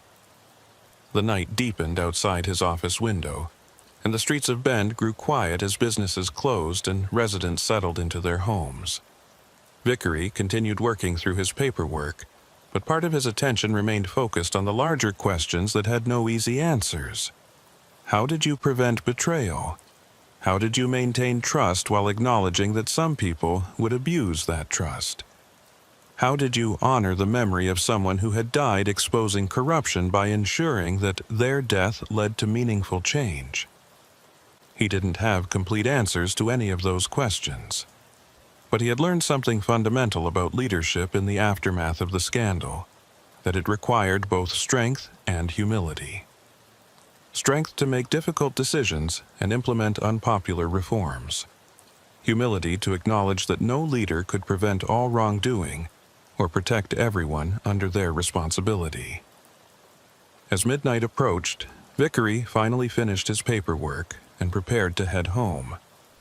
Before leaving, he walked once more through the quiet building, checking doors and observing the dispatch center where night shift personnel monitored radio traffic and responded to calls.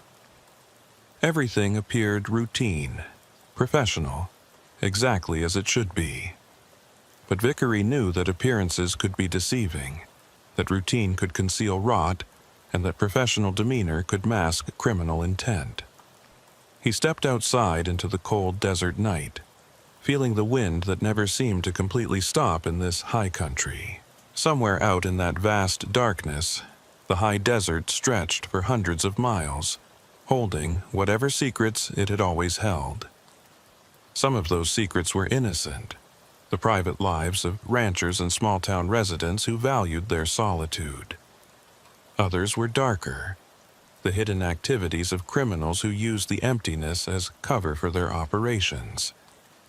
Sheriff Harlan Vickery would continue patrolling those empty spaces, investigating those secrets, and trying to maintain order in a landscape that seemed designed to resist it. The corruption scandal had changed him, had taught him lessons he wished he hadn't needed to learn. But it had also strengthened his resolve to ensure that the department he led was worthy of the trust placed in it by the community it served. Detective Ryan Holbrook had died defending that principle. The least Vickery could do was spend the rest of his career honoring that sacrifice by building a department where betrayal would be detected before it could claim more lives, where corruption would find no fertile ground, and where the oath sworn by every deputy meant something more than empty words. The wind swept across the high desert as Vickery drove toward home, carrying with it the smell of sage and juniper, and the promise of another cold night under stars that had witnessed human drama for thousands of years. The landscape remained indifferent to that drama, unchanging and eternal in its vast emptiness. But the people who lived and worked in that landscape had changed. They had learned that trust required vigilance, that integrity demanded constant effort, and that the price of betrayal was measured not just in careers and convictions, but in lives destroyed and families shattered. Somewhere in the maximum security prison where Marcus Ashford would spend the rest of his life, the former deputy was probably reflecting on the choices that had led him there. But Vickery didn't waste time thinking about Ashford or his co-conspirators. His focus was on the future, on the department he was rebuilding, on the officers who were learning from the scandal and committing themselves to something better. The high desert would always hold secrets. That was its nature. But Sheriff Vickery had learned that some secrets couldn't be allowed to remain hidden, that some betrayals demanded exposure regardless of the cost. Detective Holbrook had understood that, had paid the ultimate price for that understanding, and Vickery would spend the rest of his career ensuring that the desert's empty spaces, for all their isolation and all their potential for concealment, could never again hide the kind of corruption that had taken his detective's life and shaken his department to its foundation.